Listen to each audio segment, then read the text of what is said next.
the whole And way. he gave me a Appreciate pamphlet the reminder. and said, okay, as of now, you're covered. Then they changed whatever new policy July 1st. I said, okay. So today I called Delta Dental. They had me covered last time. There's a lot of ways. Individuals. They knew who you are, and you may not know who they are. They're sitting there thinking you are. Oh, absolutely. She's the one that they hired us to help, Michael Reck. Alderman Rucker, how's the back? Alderman Rucker, how's the back? I have some dental coming out. Getting better. Yep. Every once in a while, the biggest thing is when I get up, I've got to kind of. Have you done anything? Okay. Any shot or Yeah. I mean, No, I I've didn't know, been doing but I said, therapy. well, Tomorrow I'm going to actually get an whatever, July MRI. 1st. He said, no, you're fine now. They're It's going to tell me I got okay. to blow a disc, but I had Vacation and stuff. it's just like, okay, as long as it's not getting bigger, as long as Yes. I just have to control it, Well. say no, and, like my son said, I'm just gonna come down to your shed and take your leaf blower, I just didn't know your if factory he just blower, and neglected take to it put my home. name in or what. He said, yeah, I have it. Hire that done. Did that with my dad. Thank you. Yeah, the marina does. Oh, so you come into the marina. Yeah, he jumped in. How are you, Larry? I don't blame you. Well, Just some of these things you Oh, good. just gotta do. it had to Pay be so much said. attention to them, don't you? Yeah, that's right. Run. But she said, She said not out. But the light, you still don't have the light. Oh, you did? God. Well, it's okay. I'm glad it did it. Okay. Little diva princess, she's 2. Hey, on that August date, make sure you stay tentative. I'm about to smash Trail Brazil, so. Do have my blessing. Are they in the package? I don't even know where I got it. Katie had a good birthday. When I first became mayor, it had all the aldermen, and I drew where their seats were. So we're gonna wait for just a second. I'm sorry, folks. Our city clerk had to run and get something real quick, so we might be That's 1 or 2 Drew. minutes late. Yeah, I Drew. Just met him. Well, she said she wasn't gonna run, I guess. She did not, but she should be back here shortly. Said the first increase in water and sewer, the gals are okay, but it's the next increase next year that they're not okay with. What gals come I out? said, well, speak up. I don't hear that. Are you ready? Well, it's happening. They're gonna be lucky. It's All right, good evening, folks. I'm going to call this Alderman meeting to order, June 20, 2024. If you'll please join me for the Pledge of Allegiance.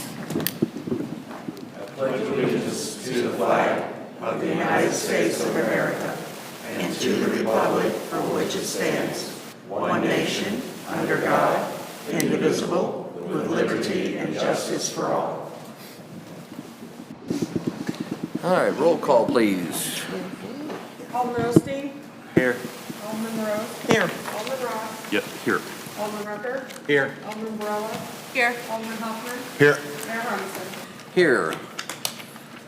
Okay, before we move on to citizens' communication, I just wanted to, you might see a new face up here. We have Drew Bowman. He's our new city engineer, so we're all excited about that. So we can, yeah. Been looking forward to that for a while, and so welcome aboard, Drew. All right, citizens' communication. This is a time set aside on the agenda for citizens and visitors to address the mayor and board on any topic that is not a public hearing. For those here in person, speakers will be restricted to 3 minutes unless otherwise permitted. Minutes may not be donated or transferred from one speaker to another. Any questions or comments for the mayor and the board may also be sent to the city clerk at tberreth@osagebeach.org no later than 10 a.m. on the board meeting day, the first and third Thursday of each month. Submitted questions and comments may be read during the citizens communications section of the agenda. The Board of Aldermen will not take any action on any item not listed on the agenda, nor will it respond to questions, although staff may be directed to respond at a later time. The Mayor and the Board of Aldermen welcome and value input and feedback from the public. Is there anybody here who would like to address the board at this time? All right, seeing none, we'll move on to the approval of the consent agenda. Has a board had a chance to review the minutes from June 6, 2024, the bills list from June 20, 2024, and Alderman Hoffman, are the liquor license renewals all in order? They are all in order, signed and up to date. All right, does anybody have any comments and questions on any of those? Alderman Rucker. Under the liquor license, why is it that we have some that are filling out the information and some that aren't? The example or the issue I have is the little box there that says, you know, the following must be submitted, the background, the copy, et cetera. Some of them check that as they have submitted and some don't. It's just an in-house thing, process that I was using, but I'll use it on the backside once I go to email them all back out or mail them back out on the backside. So they all have to supply it, just some check it off and some don't? Right, yep. Okay. That's my process, and they shouldn't do it, but some of them do and some of them don't. I guess, So I so don't it's wanna just a white out reminder there. to them, not a time, okay. Yeah. I assumed that, and I didn't get a chance to call you ahead, so. Nope, okay. yep. Thank you. Uh-huh. All right, if there's no other comments and questions, do I have a motion to approve the consent agenda? Alderman Rose, do I have a second? Second? Alderman Rucker, all those in favor? Aye. All right, the consent agenda has been approved.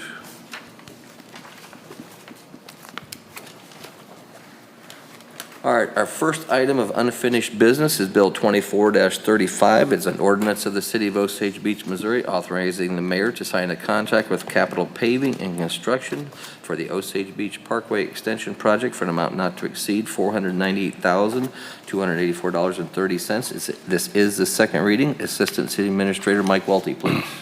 Thank you, Mayor, members of the board. I have nothing further to say. I will just give you an update and let you know I still have not heard back from the state, so I don't know whether their process is finished yet, but I did reach out to them and let them know that we would have the second reading tonight, and that if it passed, then we would be ready to go on our end. So I do recommend approval.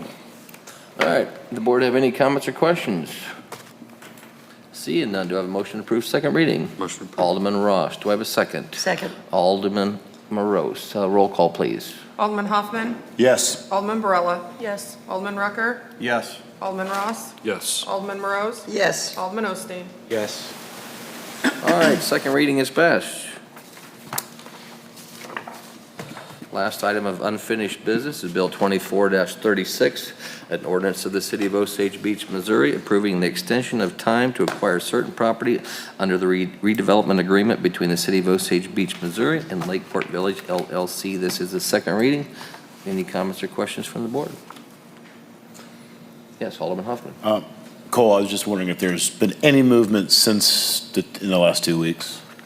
It's been a short week this week, and I have not had a chance to reach out to them. I have not heard from them, but again, all of the information, I don't have any new information since our last Okay. since our last meeting. Thank you. But- Anyone else? Seeing none, do I have a motion to approve second reading? Motion. Alderman Rucker. Do I have a second? Second. Alderman Barella. Roll call, please. Alderman Osteen. Yes. Alderman Morose. Yes. Alderman Ross. Yes. Alderman Rucker. Yes. Alderman Barella. Yes. Alderman Hoffman. Yes. All right, second reading has been passed. All right, new business. First item is a public hearing, a proposed water and sewer user rate schedule changes. Assistant City Administrator Mike Welty, please. Thank you, Mayor, members of the board. This is exactly what was gone over with the board at the May 9th special board meeting, where we talked through the rates. Just to summarize, on average, the first rate increase, which will happen on August 1st, will be on average around 14%, will be around 14% higher. And then the second rate increase, which will happen on February 1st, 2025, will be around 17%. No changes whatsoever have been made to what was proposed and discussed at that meeting. And I guess we can go ahead and open up the public hearing, sir. Very good, thank you. And I'll remind the board that we're going to have a chance to review this, talk about this more in the next item of business, but this is a public hearing. Is there anybody from the public who would like to come up and speak at this time? If you would be so kind, just if you have not already signed in, sign in and give us your name. And My name is Angelica McDonald, and I want to voice my opinion on the increase of the sewer and water. I and many other retired people live mainly on Social Security, and on an average, we only get 2% increase each year. Inflation is at an all-time high, cost of living is skyrocketing. We can't afford a big increase for water and sewer. You guys have been silent this time around what your new increase proposal is. Why did the city approve the big apartment complex if the sewer is in such bad shape? Once they're finished, it'll impact the sewer big time. Also, have you tried to get a grant from the government to help with this sewer issue?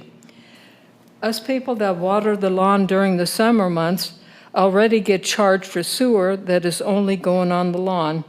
Last summer, my sewer bill jumped $130 for sewer that was actually just going for watering the lawn. With the increase, it'll bring it close to $200 for the summer. That's just outrageous. That doesn't include the other months. The proposed increase for 8/1/24 and 2/1/25 for water will be a total of 23.5%. I know you guys are just talking maybe for the 8/1, but you got to look at the whole picture because it's within 6 months. And the sewer increase combined for 8/1 to 2/1/25 will be 56% increase. That is still way too high. Thank you. Thank you very much.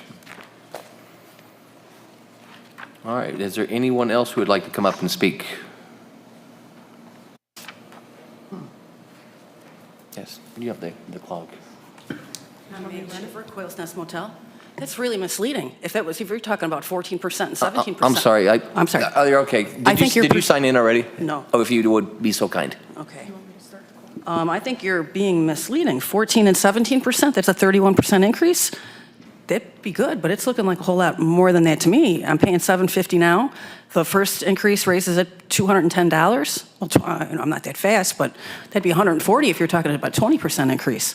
So I don't think that there's anything I can say that convince anybody any different. I understand you got some expenses that you have to cover, but I'm looking for some explanation. It still just seems so extreme. What happened? We're not seeing any other numbers, like what your project numbers are, what your spreadsheets show, because I'm just seeing a little chart on your website where your meeting packet is, and 14% and 17% doesn't seem like that's anywhere near what is going on.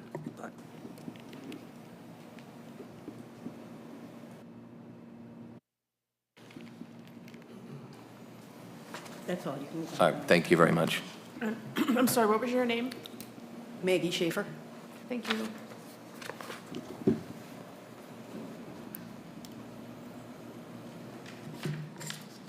All right, thank you. Is anyone else who would like to come up and speak?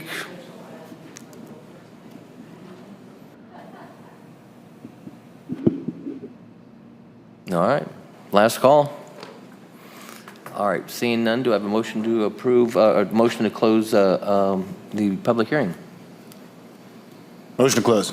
Alderman Hoffman, do I have a second? Second. Alderman Rucker, all those in favor? Aye. All right, thank you very much, folks, and we're going to move on to next item of business, which pertains to the same subject. It's Bill 24-38, an ordinance of the City of Osage Beach, Missouri, amending Chapter 705 Waterworks, Article 4, Section 705.300 rates and charges. This is the first reading. Again, Mike Welty, please. Yes, thank you, Mayor, members of the board. One additional comment I will make is the numbers that I provided are for residential, not for commercial. They are obviously a little different on the commercial side. That said, we are following the exact process that was provided to us at the special board meeting, and that's what you have in front of you. I do recommend approval. Obviously, Gina is not here to answer specific questions about her agenda item, but she will be here for the second reading. So if there are any questions that I cannot answer here tonight, then hopefully she will be able to answer them when she gets here for the second reading. So I recommend approval. All right, comments or questions from the board? Alderman Hoffman. I thought we were doing one a year. I thought it was going to be August of this year and then August of next year. Was it always in 6 months? It was. Yes. Why? That's what was discussed in the last meeting, and that's what was But I proposed. don't recall getting to that conclusion, and I could just be forgetting. I'm sorry, it's been a minute. Yeah. Could someone explain that? If not just for me, but for the public as well? That's just what was discussed at the last, I'm sorry, Alderman Ross. And my impression is that we could have done it all at once, or we could have split it up. And one of the things that I advocated for was to split it up because people had budgets and plans that were made for 2024. And if we split it up and didn't do it until February of next year, that gave them an opportunity to reset their budgets. And when they did planning for 2025, that at least it wasn't going to be a surprise. It wasn't something they wanted, I understand that. I recall that. I didn't know we settled on the date of February. Wait a second. Alderman Rucker, please. I understand what his question is, but we decided that we was going to have this one in August, and 6 months later, where Justin is coming from is he thought we would decide to do it in August of this year and then August of next year. That's what his, if I understand your question. Correct, yes. And I understood it all along that we were talking about the July, whatever we were doing, the first one was 6 months later, we were going to do the second one. So I just got my what I wires always crossed on understood. it. Okay. All right. Any other comments, questions from the board? Alderman Osteen. Yeah, just a few comments for the public. These are items I previously stated and on record of stating when we've had these discussions, is when we talk about percentages and averages for increase, basically, we're doing that as a whole. That's in-city, out-of-city, commercial, et cetera. But for over 90% of the population for the city of Osage Beach, the average annual increase comes out to $9.85 per year. So we're looking at high end versus low end. We're speaking of percentages, but for the majority of the population of the city of Osage Beach, that's less than a $10 increase per month. Secondly, one of the reasons why we're doing this is for the past several years, our water and sewer system has not been self-sufficient. Basically, we are having to subsidize the budget to the tune of an average of $2 million per year just to keep our water and sewer systems running. That is the reason why we're at this point now where we have to basically start turning those costs back onto the public, because we're pulling money from other departments, other projects we're not able to complete because we have to keep subsidizing our water and sewer systems. That is the whole reason why this came about, because we cannot continue to keep running in a deficit. And how can we basically get out of that? Well, obviously there are a few different options that people have discussed. Grants, yes, we apply for all the grants we can for water and sewer, but at the end of the day, we still have to, at some point, increase the cost back to the public.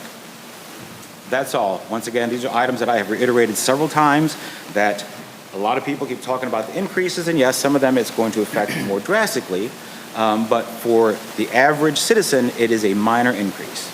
And we cannot keep continuing to operate as we are in a negative every year. That's all. Alderman Ross. I just want to expand on that for those that have asked why. And I don't have all the numbers in front of me, but our operating expenses, and I'm not going to say that some of that couldn't have been avoided, are up in the neighborhood of 300% and 400% across the last 3 or 4 years, okay? We've only had one 10% increase since 2018. We all know what inflation has done. So we know that there's going to be operational increases in costs, as well as some of the operational challenges that we've had. To Ms. Schaefer's point, there is still a need and a desire for more information about how these rates are determined. That is something that I will probably be asking the mayor more about very quickly, because it is something that it continues to come up and continues, in my mind, from staff to be ignored. But with that said, to Bob's point, the costs are up, the reserves are gone, and we've got to do something to support this system, because otherwise we'll just be letting all kinds of things in our city go just to keep sewer and water rates low. That's all I have. Thank you. Any other comments or questions from the board? Seeing none, do I have a motion to approve first reading? Alderman Rucker, do I have a second? Second. Alderman Ross, all those in favor? Aye. Any opposed? All right, first reading passes. The next bill is Bill 24-39, an ordinance of the City of Osage Beach, Missouri, amending Chapter 710 Sewers and Sewage Systems, Article 7 User Change System, Section 710470 Rate Schedule, the first reading. Again, Mike Welty, please. Yeah, so just for clarification, the last bill was related to the water system, and this one is related to the sewer system. So it just had, they're two separate sections, so they had to be done separately. I do recommend approval. Comments, questions from the board? Seeing none, do I have a motion to approve first reading? So moved. Alderman Morose, do I have a second?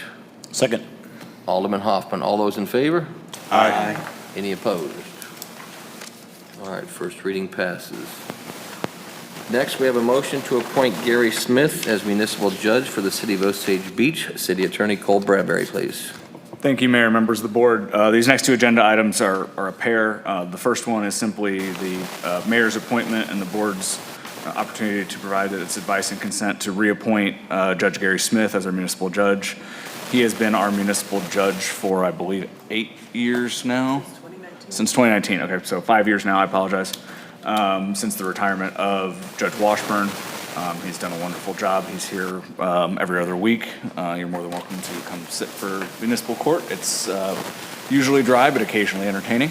Judge Smith has done a wonderful job. He's been very easy to work with. Annie Wallander, our court clerk, loves working for him, and staff recommends approval.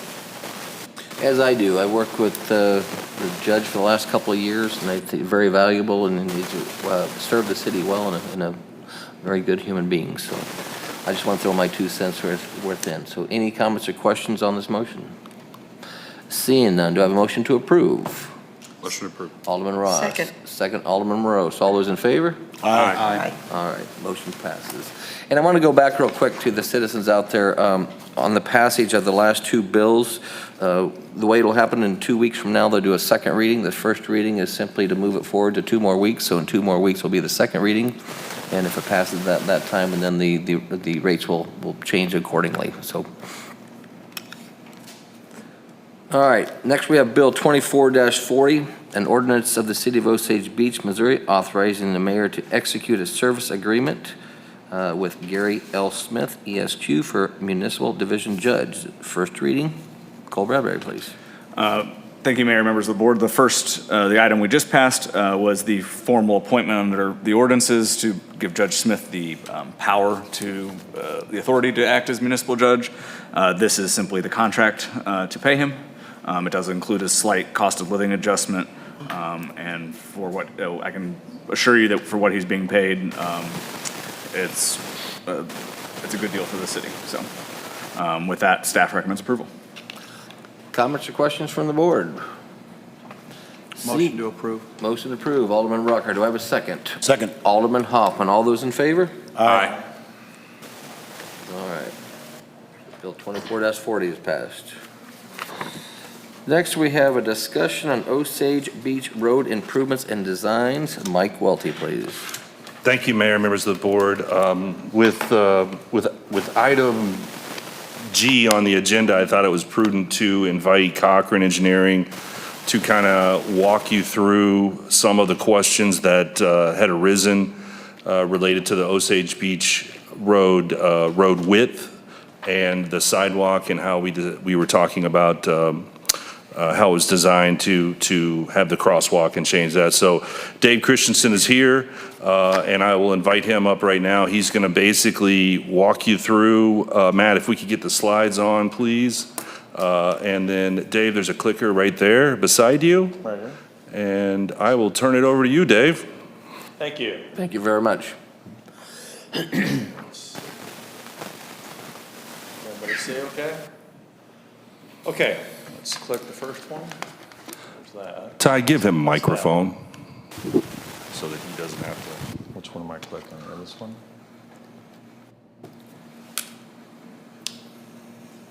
And it's over.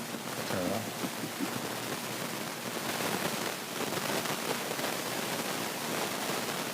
Which, okay, hold on. This way. Okay, can you guys hear me? Okay. So I'm here tonight to talk about Osage Beach Park, Osage Beach Road. And when I was here a couple years ago, the project, it's a half-mile project from the Parkway to Goodfellow Avenue, sidewalk on one side, improving the road. Hold on, my key. So there's been a couple questions that have come up about why we did what we did, why it's designed like it is. And one of the issues I want to talk about first is the design guidelines, your design guidelines.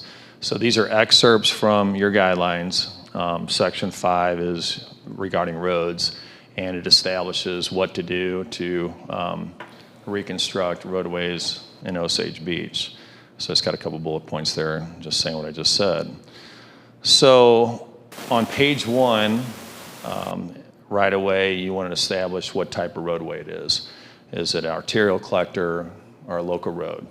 And these are the specs on a collector road. It's the second paragraph, and it gives examples as well of what kind of roads would be good examples of a collector roadway with the ADTs. The next paragraph on the first page talks about local roads, ADTs, again, average daily traffic, and shows, again, examples of what type of roadways would be considered local roadways. So that's on page 1, and we can always come back to this sheet if you want to. On page 3, it gets into reconstruction and upgrading existing city roadways. And I'll just read it out loud. Many of the existing streets do not conform to the above standards that they're talking about before.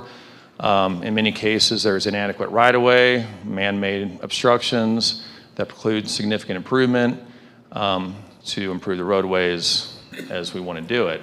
So right below that, regarding all these roadways, it based, and that's why I underlined it, you would upgrade the roads to the new construction standards to the maximum extent practicable. So do the best you can with what you got to work with, is the way we interpret all that. Again, you guys, the Board of Aldermen, can do whatever you want based on where the issues are. So this is the guidelines, this is the cross sections that are in your guidelines.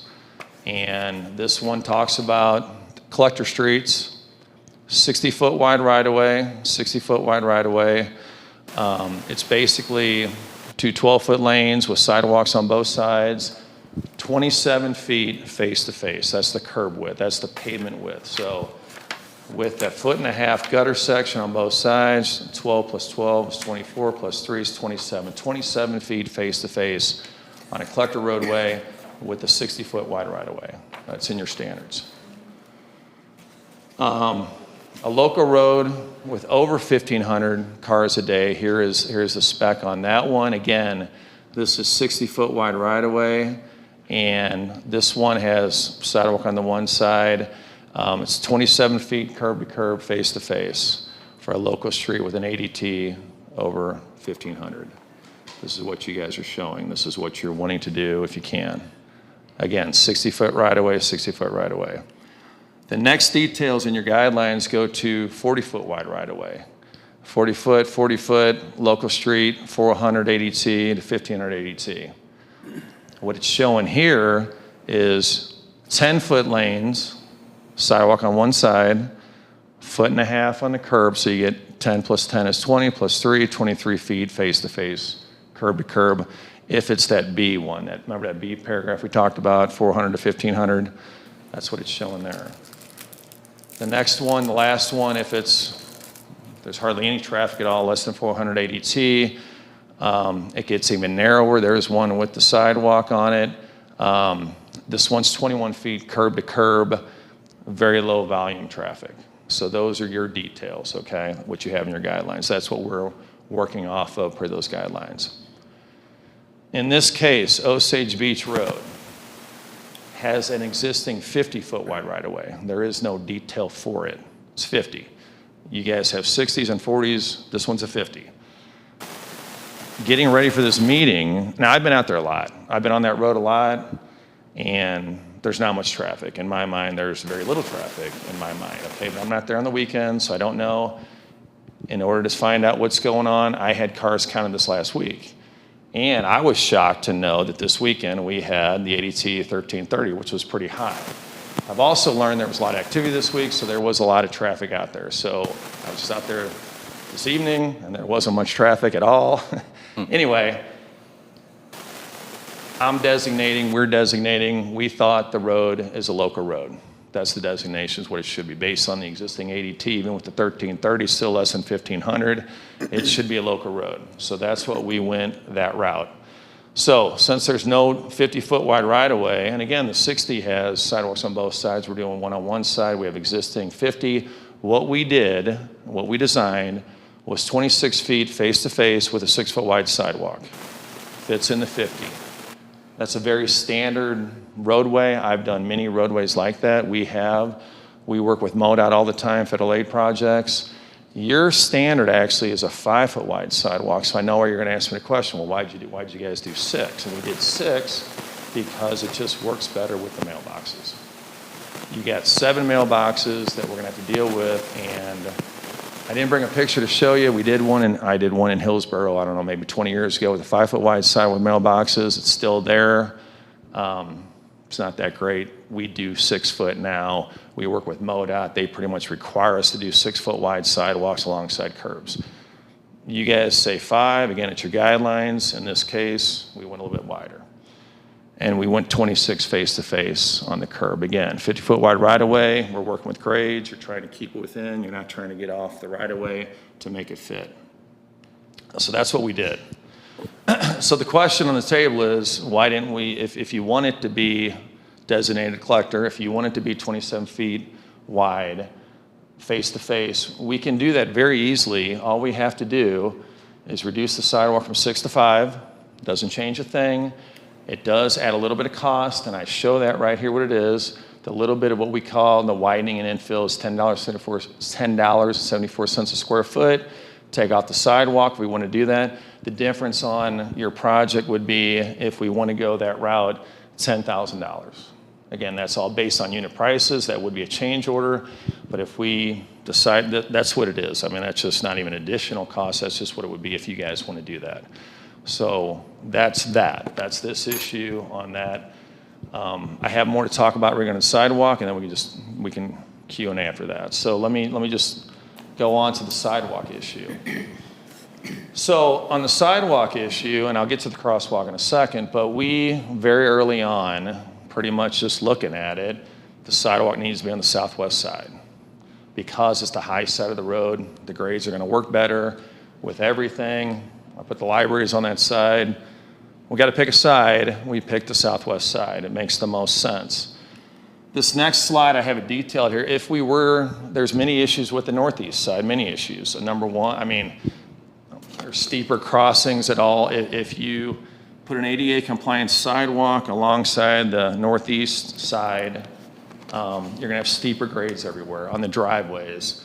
You're gonna have a hard time catching grade. You're gonna need, where's the one? There's retaining walls between Hillside and Fairland, almost the whole thing. You would need retaining walls to make that work.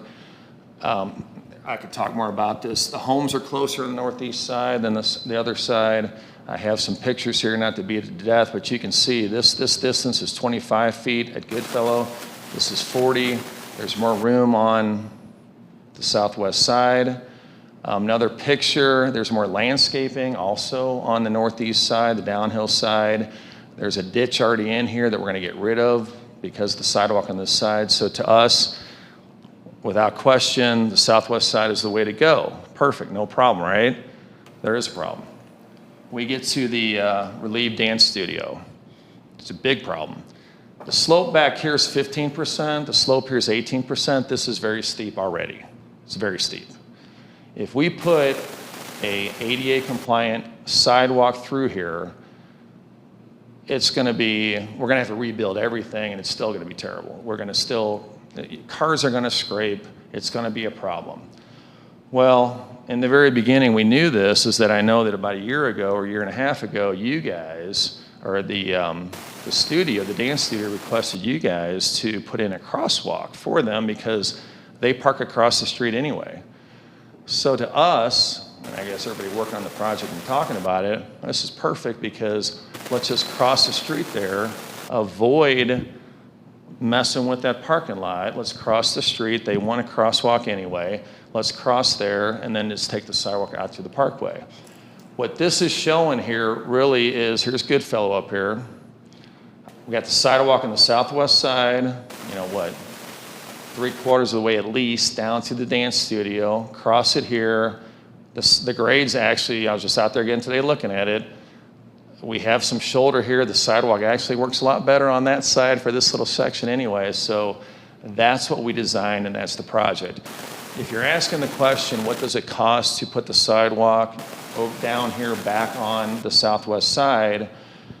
Really, it's a wash because the units are the same on both sides. However, I would say just off the cuff, we'd have to rebuild that parking lot and just figure maybe $20,000 to make it as good as it can possibly be made, but I don't think it's going to be that great because the problem you have is the dance studio just sits up really high and it's close to the road. So no matter what we do, it's going to be not good. So I think that's all I have. And I can go back to any slides you guys want to talk about anything, but that's the reason we did what we did. And that's the reason it is the way it is. Also, real quick too, I did the cost estimate for this project over 2 years ago. You guys bid the project. You had 6 bidders. You guys added work to the project, water line work and other things. And you got great bids, and the project came in $150,000 under my budget from 2 years ago. Now, I was just coming off of COVID, not me having it, but you know, the whole pandemic deal. So I was conservative, but I'm telling you, you guys got good prices. We checked out the contractor. I think we're pretty comfortable with the contractor. So I hope, you know, we'll do whatever you guys want, but I hope you guys don't rescind the contract with this contractor for these reasons. Because if you want us to make it 27, again, like I said, we can do that. It's $10,000. It's negligible on a $1.2 million project. But again, no redesign for that at all. If you want the sidewalk on the other side the whole way, yeah, it's a game changer. Major redesign, major rebid and everything. So, questions for me? Comments, questions? Alderman Rucker. First of all, the sidewalk project. I made it a point to make a couple trips down that road since this has all come about. And I have great concerns about moving the sidewalk and doing any different than what you presented.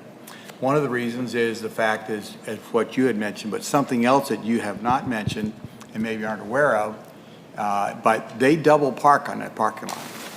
Not be the best thing for a parking lot, but they double park. So they have that much going on there that when people pull up and then another car comes in behind them.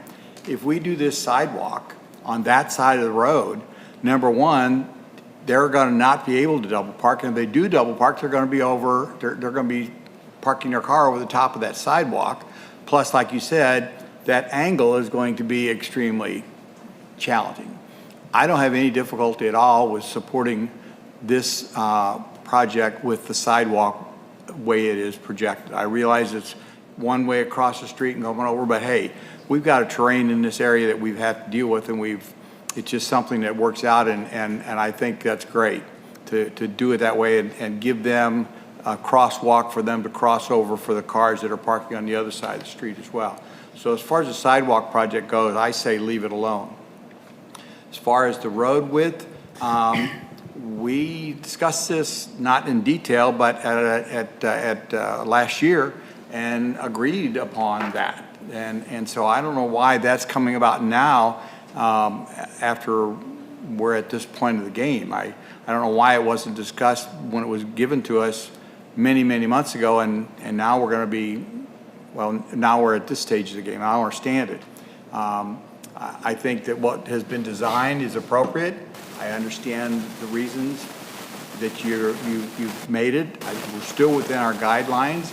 At our last meeting, it was said that we're not following our guidelines, and that very much concerned me because I felt we were, and I even I was going to ask for this to be put on discussion point to clarify that, and I think you have. We are following our guidelines.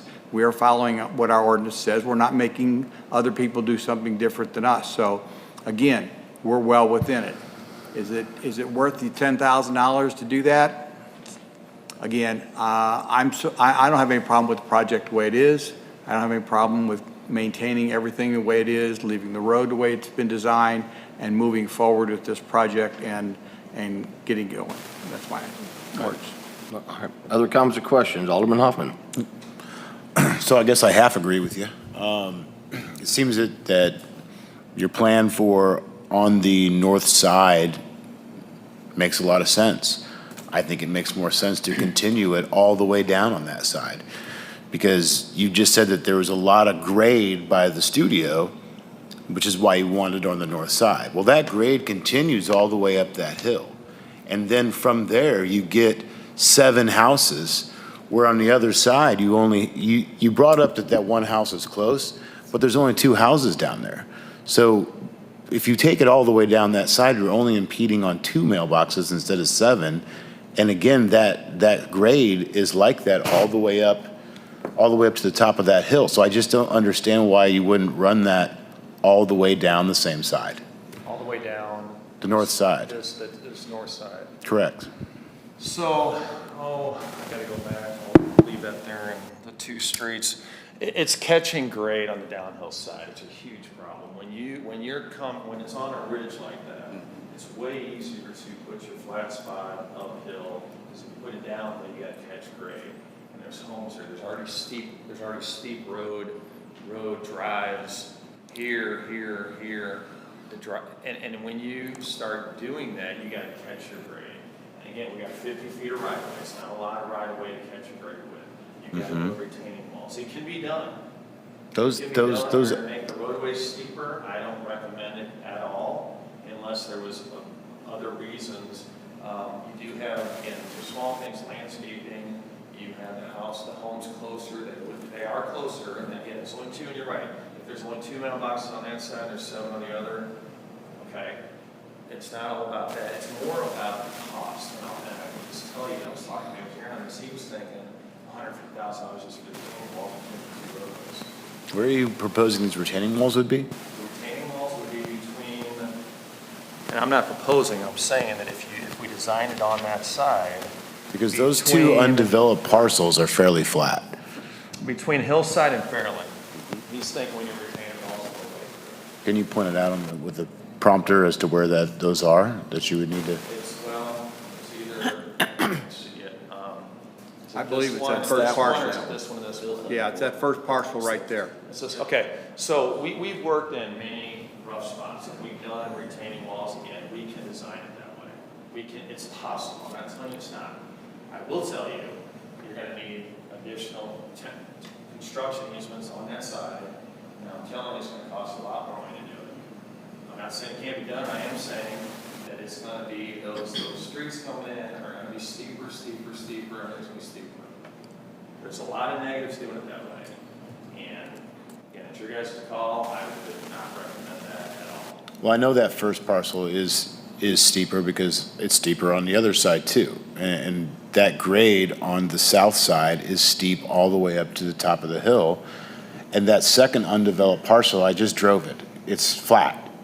It's not a big grade. And then that goes down to WFO, that road there.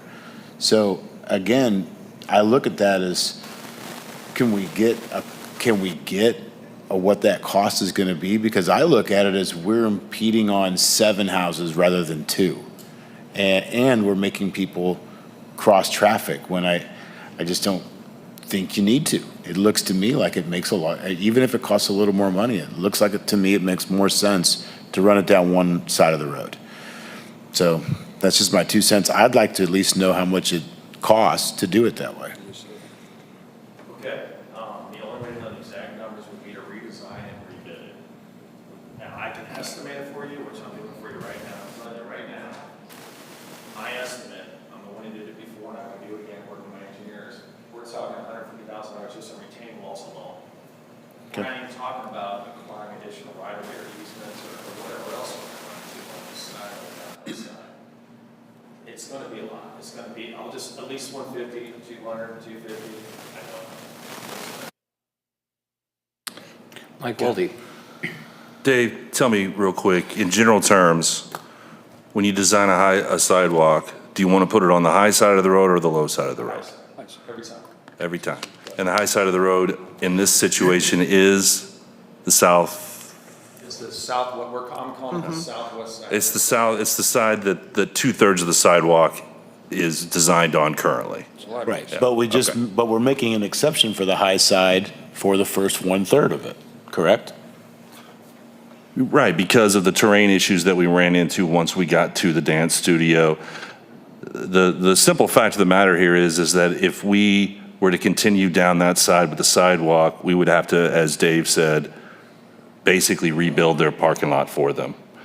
And even then, the grade is still going to be worse. The grade right now, you said it was what, 18? 15 at the one end, 18 at the other, it's going to be. So they already have trouble getting into that driveway. They already slow down and to get in, and we would have to make it steeper if we went down that side on the sidewalk, as David said. The grade up the rest of that road on the dance studio side until you hit the precipice of that hill is 15 to 18% all the way up that hill, correct? It doesn't flatten out until you get to the top of that hill, is what I'm saying. So, I don't know, I still look at this and I question it. To me, it makes more sense to go down one side of the road, and even if it costs a little more money, I'm not convinced that we need the Taj Mahal of retaining walls either. I haven't really, I'm not an engineer, grant you, but that second parcel, I just drove it with another alderman a couple days ago, and it's flat up there. So I just question that we're doing the right thing, because this is gonna be there for the next 20 years. And I think that we also have a commitment to not impede on as many houses as possible. Someone up there is gonna lose part of their front yard.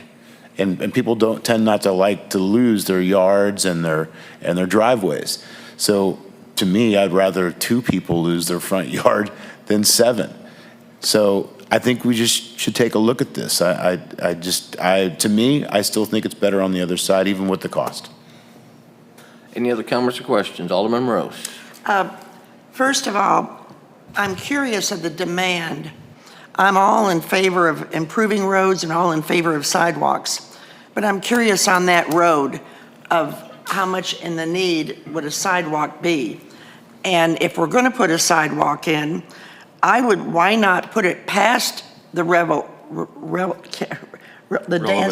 dance academy and start from there? Because there's residents after the dance academy, but prior to that, there isn't.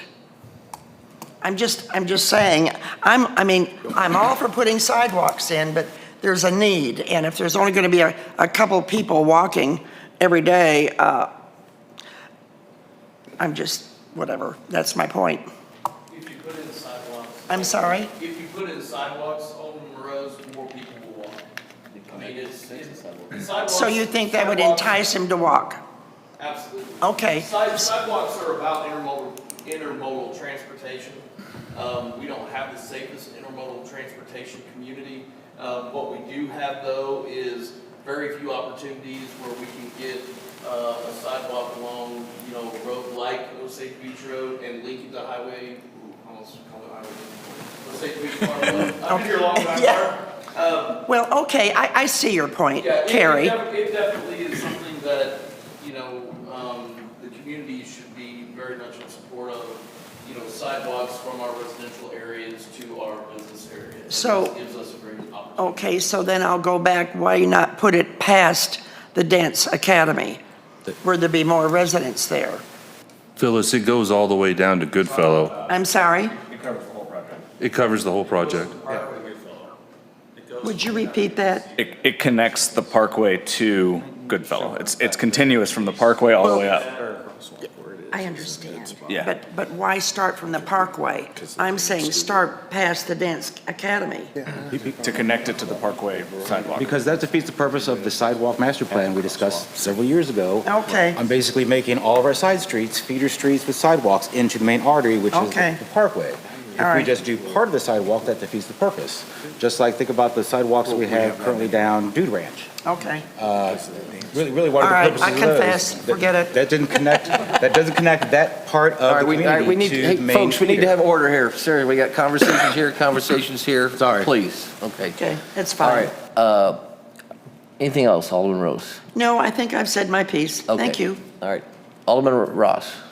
So several things. One, we're going to start with the design guidelines and the width of the road, okay?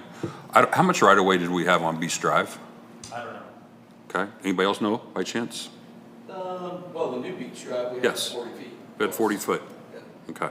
And if I'm not wrong, I've been told, and I could have been wrong, but that is a foot wider than what is proposed currently for Osage Beach Road, that you all approved.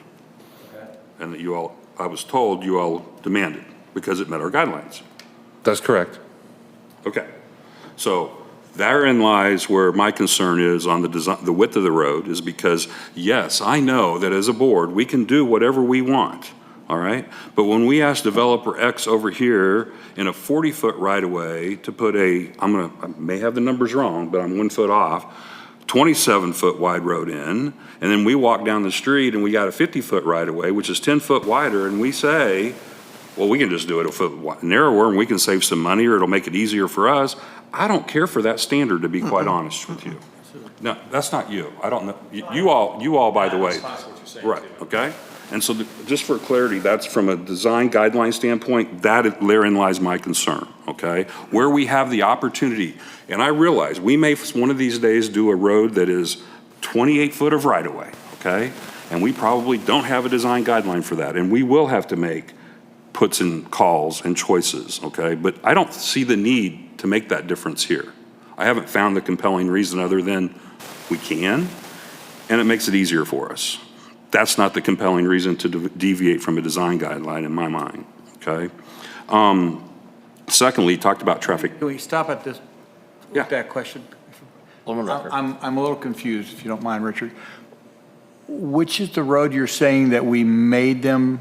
Beach Drive that Gary Pruitt just built, we haven't taken it over yet, but Okay. he rebuilt it. It's a foot wider, Okay. okay? Because it had to meet our design guidelines. Okay. Is what the It engineer had to told meet me. our- Okay, I understand. I have an argument for it, but No worries. that's fine. For I just clarity. wanted to understand that. I missed that point. Excuse me. It's my understanding, and I, again, come here to help you guys with this That's right fine. here. And I've been briefed a little bit on Beach Road, where I've talked to Dave Van Leer. I've talked about it. I know we're talking about it. It's my understanding, I could be wrong, I don't know, but I was told, and in the development agreement with whoever it was, that it was to be a collector roadway based on future traffic. Collector, so it's designated collector. That's the reason it went to 27. Okay. And so I'm just going to say that, first of all, 1,300 was higher than you expected. It was Father's Day weekend, okay? For those of us that know how things go on weekends around here based on the tourist traffic, you know that Father's Day weekend is a lighter weekend, especially when you talk about the middle of June to the Labor Day weekend, okay? So I would expect that if you did those traffic counts again down there around the 4th of July, you might see some numbers of 2,500. We've got a resort, or no, I'm sorry, not a resort, but a restaurant and an event center down there that is a commercial space, some of the only commercial, well, not only commercial, but that is a commercial thoroughfare, and I don't know how we came up with that, and if I was part of agreeing to that, then I was wrong, okay? But at the end of the day, I think we need to treat it the same way as we treated Beach Drive, okay? Now, will there be as many businesses as quick down down Osage Beach Road as there will be Beach Drive based on the current development? Probably not. But it may not be too far behind, because that's part of what happens whenever we put nice roads and sidewalks in. We get development, and we've got a commercial corridor through there. Is that right, Kerry? It's commercial pretty much through there, right? Well, no, I would say the commercial basically stops a little bit before, just after Goodfellow. So with those two parcels that you see that are separated, those are residential along with the other one. But I mean, there's a lot of residential properties down there that are more than difficult to develop. But most of the ones that are currently residential are past Goodfellow. Yes. Right. That are zoned and Right. built. Right. I would say, just for clarification purposes, for Beach Drive, is we required a commercial collector, which would be the high-end trip per day collector because of the traffic that was going to be going into Backwater Jack's new facility. So that's why we required the higher end, because we had the traffic study done for the when it was going to be the theater that was going to only be used 12 times a year, and that's what told us if it was a daily user that was going to be full, this is the type of numbers you could expect in the road that would need to be built for that. So our requirement for that is probably greater than what we would typically do on maybe an Osage Beach Road or a Malibu Road, simply because we don't see that kind of development and traffic intensity on most of those roads for future development wise. But at the same time, as far as the ADT goes, that they have on this particular street, there might be chances that they could get over 2,000, depending on what's going on there now. But there's no condos or anything like that down there, and no chance for condos to be developed down there. So what you'll see basically, down Osage Beach Road is going to be residential in nature with, maybe sparingly some commercial stuff. So we can talk a lot about how much is going to be developed. There's an opportunity for some development down there, okay? The Kirkwood Lodge property, for lack of a better term, there's a lot of property there that could be developed, and who knows what that'll turn into. And for 1 foot and $10,000, I think we're better off to widen that road. I'll just say it that way. For sidewalks, I think we have to keep in mind, to Carrie's point about intermodal, I guess is the right word, intermodal transportation. There is some of our workforce is down there, okay?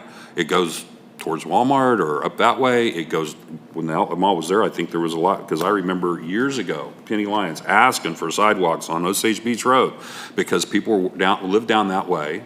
There's a lot of different housing and residential down there, and they were trying to get to the outlet mall and didn't have a sidewalk, okay? And so I think we need a sidewalk there. I think whenever someone tells me that we're going to get a sidewalk on one side of the road, I don't expect it to go 2/3 down one side and 1/3 down the other. And to Justin's point around the fact that 20 years, I think this is probably going to be 50 years before we ever redesign that road again. If it's worth doing right, okay? And I believe that whether it's $250,000 on one side or rebuild their parking lot on the other side, we need to make that decision. I don't really want to impose upon the Dance Academy any more than we have to, but there's probably some people down there in some residences that wish that we wouldn't impose on them either. Okay, so which one do we choose? And I'm not sure, all right? I think numbers might tell us a little bit of difference, okay? But I'm very adamant about the fact that if we're gonna have a sidewalk, we should have it down, all the way down one side of the street. If we wanna have a piece of sidewalk that goes from the library down to the Osage Beach Road or wherever some reasonable part of it is, I don't even know if that makes sense. But the point is, if it's gonna be on both sides on part of it, that's okay too, all right? But I'll never forget, I don't know how many people that I ran across, but I wouldn't say it's 20, but there were 5 or 10 that questioned me at length around why, when they walked up and down the parkway before we put the sidewalk in front of Deerberg's, that to go from Minor Mike's along the sidewalk, they had to cross to the outlet mall, go down a ways. If they were going to go to Randy's, they had to go down a way and then cross back over and then go back down. Yeah. It made no sense to them. That's right. And I can't argue with that. It made no sense to me either, why a sidewalk can't stay on at least one side of the street. I think the most important thing we can take from this is how we work together in the future. And this isn't you necessarily, this may be Mike or whoever is involved in all of this. MoDOT does a great job of conceptualizing the drawing and bringing people together and saying, here's what we're thinking. I would have much rather had the conversation a year and a half ago that said, we're going to take the sidewalk down one side of the street for 2/3 of the project, and then we're going to do a crosswalk, and then we're going to take it across the other side of the street, and had all this conversation then than now after it's bid out. Because that's a much better process in my mind. If you all feel differently, so be it, but I will be pushing for that, because I think that's the way you bring people along and you gain alignment, and the process moves much more smoothly. So with that said, I will just say this. We need to have a sidewalk on one side. I think it should be a foot wider. I don't know which side. And I'll be glad to discuss that further if anybody wants to. Cole? I just thought of it. Yep. So if you guys, again, Now, again, we're thinking ADA compliant sidewalk. When we do something, we have to do ADA I compliant understand. from one into the other. That is that. What you could do, I'm just, dumb idea, my stupid idea. You could also, if you want to do the sidewalk on both sides down here. Now, you won't Now, have I can't tell where your, I compliant- can't tell where your pointer is. Just go ahead and let's put we're already putting a curb in on this south side. We're already doing that. Okay. So all we're talking about, all I'm saying, suggesting for the ad, the $10,000, no, that's the difference, I'm sorry. The ad, what if we did what if you guys did a sidewalk on this side all the way down here? You still meet ADA compliance because you're ADA compliant all the way from one end to the other, because you can't be if you got to cross, because I'm saying we're leaving the parking lot. We're leaving the parking lot alone. Let's ADA compliant to the parking lot. If someone's in a wheelchair, they can go cross and out. Or if I'm jogging, I can just go across the parking lot, we leave it, and then we do a sidewalk. That way we get a sidewalk on one side. We still meet the ADA compliance issue that, when we're doing stuff, we got to make it ADA compliant from one end to the other. And we did that because we got the crosswalk. Is that an option? Can I clarify, make sure I understand what you said? So basically what you're saying is it'll be ADA compliant like it's currently designed, but there will also be a sidewalk from the dance studio down to Osage Beach Road, or to the Parkway, that won't be ADA compliant, but it'll be a sidewalk all the way down. No, your sidewalk will be ADA compliant until you get to the dance studio. Right. Then it won't, but the feds or no one can come at you and sue you. Understand. And say, hey, you guys built the sidewalk. We have an on the ADA side. pathway. We have an ADA. And in that way, you wouldn't have to do anything on the parking lot, correct? We'll leave the You parking could leave lot. the parking lot just as it is, and they would go from sidewalk to parking lot, back to sidewalk. That, also the And I think what we're doing also, and I didn't bring the plans with me, I just thought it was a stupid idea, but I think we're doing a concrete entrance, whatever we were gonna do, because I think we're gonna do a curb and we're gonna still do the front of it. But this would work. This would work for your ADA compliance, and it would get you guys a sidewalk on one side. Again, yes, it's an extra cost, but the beauty of it is, we're already doing the curb and gutter on that side anyway. We're adding on, I was wanting to add on 6 feet, but it sounds like we might go to 5, but that's a different issue. So, That would be a good addition also if we ever decide or are capable of realigning the road down into the park with the stoplight at Osage Beach Road. That would provide the ability to have a crosswalk there to get to the sidewalk on the other side of Osage Beach Parkway. So I think that could be a big box. 6:30 times, I don't know what's you guys have a bid tab? Here. This would work. I'm trying to get you the number on this sidewalk. Well, hell, what was the sidewalk number I had earlier? What is it? What's 6:30 times 616? 36,000. Times 6 or 5? Whatever you guys decide. 180,000. I think. Yeah. What's that number? I think it's around. Anybody know what that noise is? Sounds right. There's something, I don't know what it is. 6 times this number, and what's that number? It's gone. Approximately. Unit price is for a square foot of sidewalk, $616. How much? $100,000. Mayor, while they're doing that, can I make a comment real quick? Absolutely, Mike Welty. So the one thing I think I don't want to get lost here that David explained early on in his presentation is the foot that we took off of the road, we added to the sidewalk because of the mailboxes. So if you want to add the foot, if you want to make the 26-foot road 27 foot, we have to take that foot off the sidewalks. Is that correct, Dave? Then you gotta find the right side. And so then you are, our goal here was to be as customer friendly as we could to the residents there and make sure that they had room. The mailboxes make it hard for us to do that, and that's why we instead of putting that foot on the road, we put it on the sidewalk so that we could be more customer friendly there for those sidewalks. So I just want to make sure you understand that. Now, you're talking, when you say that, the basics of it is that if you have the mailboxes, it squeezes a little more out of the sidewalk, so you end up with more like 4 foot of passable sidewalk, correct? Correct. That's what you're saying? I'm confused. We got 50-footer right-of-way, is that correct? Yes. Okay. We got 27-foot face-to-face. There's 13-foot left. There's a foot and a half on each side. That's 3, that's 30. There's 20 foot left. Why is it we have to cut the sidewalk? So the example I showed you, I was just trying to answer a You question. understand the basic question that I'm asking? Yeah, totally, yeah. Okay. Yeah. Well, it's, yeah.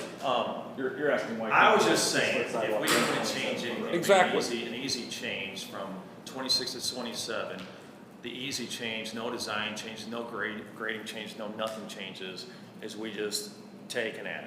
That was that answer. If you're wanting a 6-foot wide sidewalk and you're wanting a 27-foot, if you want both of those, that's something that's gonna, again, I don't think you need to rebid anything. I think we could work it out with the contractor and make it work. Okay. I don't think, I mean, if that's what you want, to me personally, I do 26 face-to-face all the time, and I'm not arguing with the standard. I do 26 and 6 all the time, and it works great, but we'll do, if you guys do the 27. You all are recommending 20, or 6-foot, what is it, 6-foot sidewalks instead of 5, is that right, or 5 instead of 4? 6 foot because Right. of mailbox, Right. because, yeah. If we have the room, then I have no problem with doing that. I just got told that we needed to do that. I thought Mike said that we needed to do it that way. I'm not convinced that we do when we've got a 50-foot right-of-way. Sure, it may make it cheaper, but we came in $150,000 less than the engineer estimate to start with, okay? And it's, that's my suggestion. I feel it'll be a change order, it's gonna be a little bit more money, but again, like I told you, that 150 that you came in included a lot of water line work. Again, not a lot, but like $30,000 wasn't even part of the original deal. And this way, Justin, we get your sidewalk on one side, we're done. Well, The whole way on one side. I mean, Cole's been wanting to say something for a while. Let's get him in here. I was just going to offer, my kids dance at the dance studio, so I'm quite familiar with those parking lots. The only place that there's a lot of pedestrian traffic on that road right now is where the crosswalk's going. It's going across the street back and forth between the two sections of the dance studio. So the crosswalk, I mean, I think your solution of putting it on both sides down that stretch is a great one. But I think the crosswalk is actually, to me at least, and to all the people we know who go down Osage Beach Road for that, the crosswalk is a benefit, not a detriment. So, and I will also say that whoever mentioned that they double park on the uphill side of the dance studio, 100%. And so I would not count on if disability accessibility is an issue going across the uphill dance, because it's actually, dance studio is actually on both sides. But if the uphill side is an issue, count on cars parking in the path. So just to add to that, we almost got hit because of the people at the dance studio double parking and they can't see backing out. To be quite honest, I'm not convinced they should be allowed to do so. I'm not sure it's a great place for a dance studio, just to be quite honest, but we're not going to be able to change that. All right? There's a takings clause issue there. Yeah. Alderman Rucker, did you have some? Go ahead. Yes, a couple items. First of all, the comparison of Beach Road to this road, I don't think there is, as far as what we require. Beach Road was a new road, okay? It was new. This road here is an existing road that we're redoing. So I don't have a problem with the fact that I don't think that we should be comparing those two and why we made them do one and this one do it the other. That's number one. Number two, basically what I heard here is a couple numbers I heard thrown out. One, I heard that if we're going to put the sidewalk all the way down the right side of the road, going all the way down, it's going to cost us about $150,000 more because of retaining walls that you feel we'd have to do.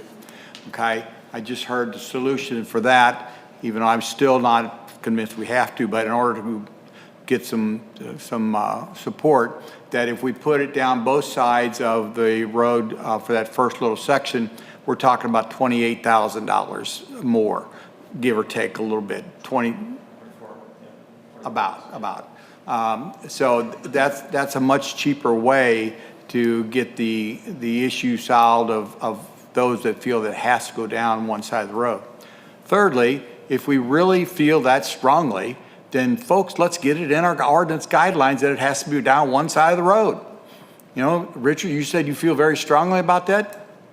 Why we need to put it into guidelines. All I can say is when someone tells me they're putting a sidewalk down one side of the road, to me, that doesn't mean down one side, a third of the project, and over on the other side. If that needs to be explained, no problem, we'll change it. I think it does, because it's very obvious our guidelines are not clear on that, and it doesn't say that in there. And we would have avoided maybe some of this issue here. I don't have a problem with it going down, crossing over from one side to the other because of our existing terrain that we have in this area. So I still feel that we have a project that we could just go as it is and don't do nothing. I'm willing to support the fact of this first portion, having it down both sides, if that makes some of you feel more warm and fuzzy. As far as the road width goes, we don't need to change the road width. Again, that's what I have to say. Real quick on the sidewalk, at 616 square foot's a good number, real good.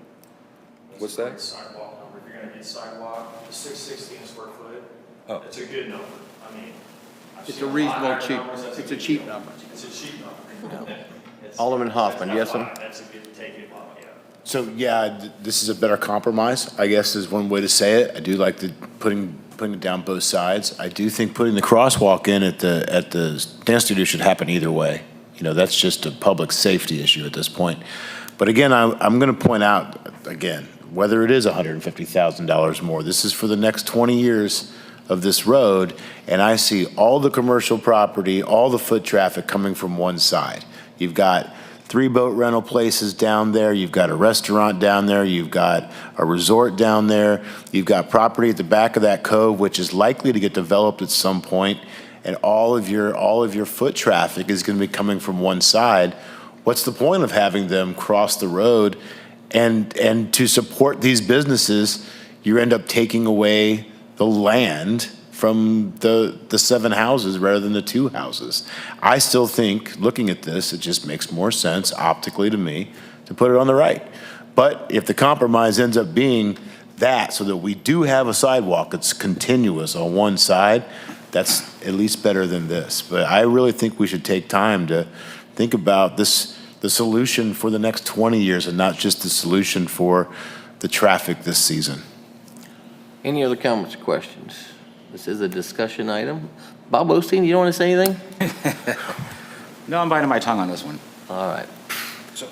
I have one question, how do we proceed? We've got, Well, this is a discussion item, so, and the next item is, will take care of your answer on the agenda, but this is a discussion item. I think we've got a compromise that we could work on.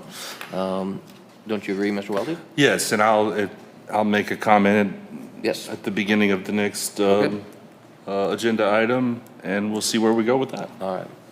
Thank you very much. We appreciate it. Appreciate it. All right, moving on to the next item. I'll go ahead and read it and then turn it over to you, Mr. Welty.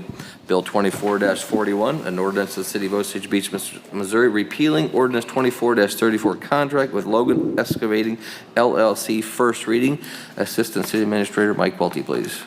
Thank you, Mayor and members of the board.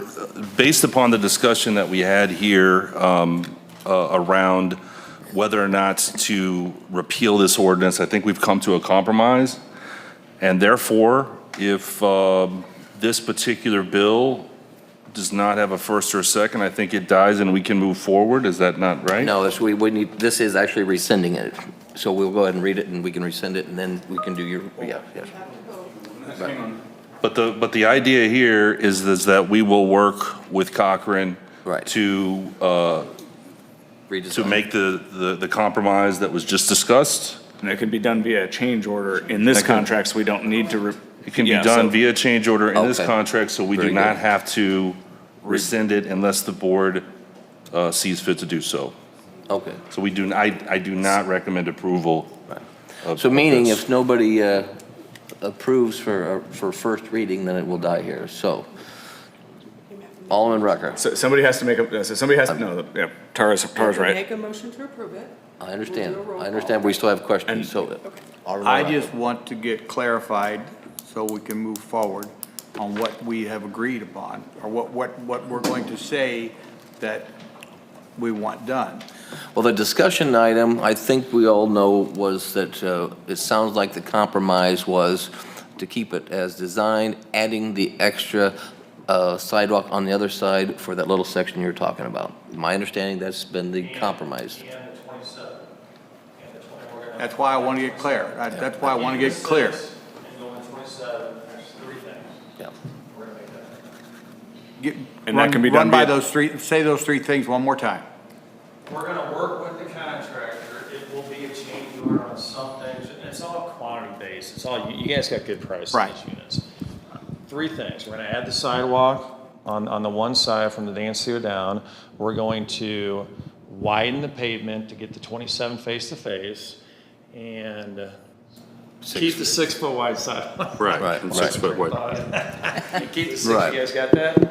We'll work with the contractor. When you guys approve the contracts, we'll make sure before you guys sign, or everybody signs, they know that's the deal. And again, it's a change order just because it has to be, because we're adding units, but you're not it's not, change order is a bad word as far as, oh, you know, we missed something, it's unforeseen condition. This is not unforeseen at all. We had unit price to cover the additional infill, which I showed you, and the additional sidewalk. You're not negotiating prices. You're just paying for what you're getting. It's perfect. It's the way to do it. So there's actually two things we're changing. We're changing the sidewalk, we're adding a change order to add a sidewalk down the left side of the road as you start. That's one. Number two is we're changing a change order to make the pavement a 27-foot wide width. Yes. The third thing, we're not doing anything with the sidewalk because that's not changed. That's in the spec, so we're not So changing the that. sidewalk So there's will really be on only one two side. things we're Yeah. changing. That's what we wanted. Okay, I just want to try to get Nope, us all on the that's same page so we very don't come good. back later and And we can say, all, no, do- and we didn't can agree do all, upon that. and we can do all that with the existing contract via change order. We don't have to rebid, so. No, we don't We want to would- rebid. We're going to work with them again. It will come across, you'll see it if you guys approve change orders or not. But again, it's unit cost change order, it's just numbers. It's not, we're not negotiating. It works. You guys said something like, hey, Dave, we want to put a pedestrian bridge in here, and now all of a sudden, yeah, that's a change order to negotiate, that's. You're gonna wait to do that over Grand Glaze Bridge. All right, so I've already read the bill. If I do not get a motion to approve, it will. We need a motion and no second, if it's dying. I know, that's why I've already read the bill. So do I have a motion to approve? Motion to approve. And if I second this, that is approving the current with change orders. No, no. It is removing the current and starting Okay. from scratch. All right, never mind. Yeah, if there's no second. If we don't have a second, Then this what will he said die, and goes. yes. So do I have a second? Guys, for lack of. For lack of a second, then this motion, this bill dies. The change order will come back. And then the change order will come back up. Correct. I still want that now. Well, Mr. Mayor. Yes, sir. I just want to be clear, that doesn't mean that we're coming back and all voting yes on the change orders, correct? Like, it's a whole new bill when Anything it up comes here, in, Alderman. correct? Okay, I just wanted to make sure that I wasn't, by doing this, I wasn't just voting for what we just discussed, because currently I'm not. You can always vote however you want. Okay, Yes, sir. just making sure. All right. Bill 24-42, an ordinance of the City of Osage Beach, Missouri, authorizing the mayor to sign a contract with Como Premium Exteriors for repairs to Hangar 14 in Grand Glaze Airport for an amount not to exceed $54,162.58. This is the first reading. We'll go to Ty Dinsdale, the airport manager, please. Yeah, thank you, Mayor, members of the board. This is the roof replacement project for Hangar 14 at the Grand Glaze Airport. And just to be clear, it says Hangar 14 in this project, but this building is actually two hangars. It's one building on the project, but it actually covers two hangars, so it's a pretty good size hangar. Bids were set out in April, and we received just one bid from Como Exteriors, the amount of $54,162.36. You'll notice on the bid sheet, they did have tax on there. We have already notified them that will have to be reduced, so the amount is $54,162.32. We've never done work with this particular company before, but we have checked references and found no issues. This is a budgeted project, but it's $9,000 over budget this particular time, and Gina is aware that there will have to be a budget amendment. And I'm glad to say there are no sidewalks in this particular project, and the airport recommends approval. All right. Comments or questions from the board? Alderman Ross. So Ty, a couple things. One, this is just for the roof, correct? Correct. All right. Correct. I'm not familiar with this type of material, so it looks like it has a 20-year material warranty. It's not material and labor though, right? Correct, just material alone. Do we have any experience with that? Because didn't we do coating on one of them once upon a time? We did coating on a roof project out at Lacey Fine, yes, sir, and it had 10-year warranty on it. Okay, was it a different type of coating? Yeah, yeah. This is just actually metal material. The project we did at Lacey Fine was actually a coating, like a rubberized coating over the existing material. This particular project This is a metal, okay. is actually replacing the metal, yeah. All right, that's all I need. Had it. Thank you. Alderman Osteen. I do have one comment regarding the blue sheet. Stating that the project is over budget is somewhat misleading because the scope of work for this bid was actually greater than what had been budgeted for. So obviously that meant there were going to be increased costs. I believe it's regarding the pylons, correct? Correct. So they changed the scope of work over what had been budgeted. So that's why saying, yes, it's over budget, but then again, we asked for more work. So it kind of makes sense. All right. Any other comments or questions? I just have a question. We changed the scope of work from what we approved in the budget? Is that what I just think I heard you all say? Correct, yes. Why did we change the scope of work of what was approved in the budget? Recommendations from the roofing company after that. They're selling us stuff? Yeah, and some other Is that people. right? Imagine that. Some other people, yeah. Did we check with anybody, with our engineers or anything about whether or not that was a good recommendation? We had the consulting engineers out there, yes, we did. And so they recommended this scope compared to the original Correct. estimate scope? Correct. I have nothing else. All right, any other comments or questions? All right, do I have a motion to approve? Alderman Osteen, do I have a second? Second. Alderman Rucker. All those in favor? Aye. Any opposed? All right. First reading passes.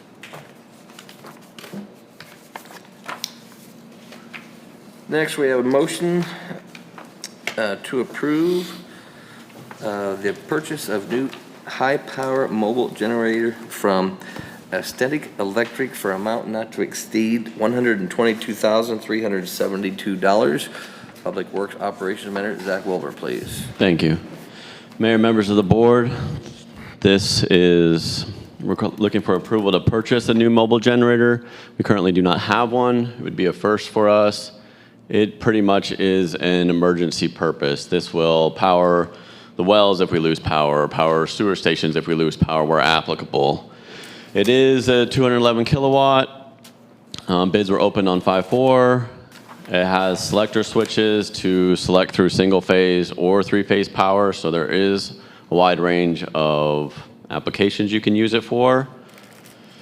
Like I said before, this is just if we lose power, we need water. If we lose power to a sewer station and we need that to get up and running again, and we can power it mobily by ourselves, we don't run into an instance where we're pumping sewer for days or weeks until the power gets back on, whether it's been power outage through Ameren or a hit line.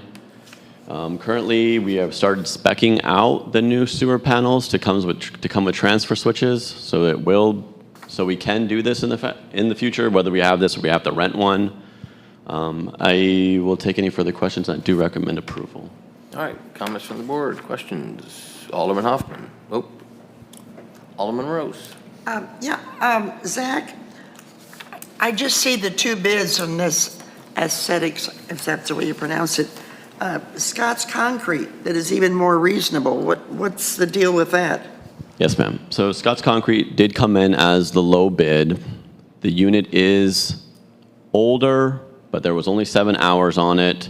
It is on a flatbed trailer versus the manufactured trailer, which the trailer cost about roughly $10,000 to $15,000 if we wanted the trailer for it, the proper trailer for the generator. The kilowatt usage did not match the minimum specs. And when we spec this thing, I mean, it is the bare minimum of what we need to run Swiss 3. That's how we got it at that. 211 would just turn it. And it's not much. I know it doesn't look like much. A 184 and a 202 is not that different from the 192, 211 that I'm asking for, but it is. Will it run it? Maybe. It's close. I went and looked at it. It's a Cummins, looks like a strong machine. I just have some reservations. I talked with Art Lewis with Flynn Drilling, who does our inspections for our wells and towers. He had some reservations about it. I know the wattage seems low, but it didn't meet the minimum specifications. It was on a deck trailer.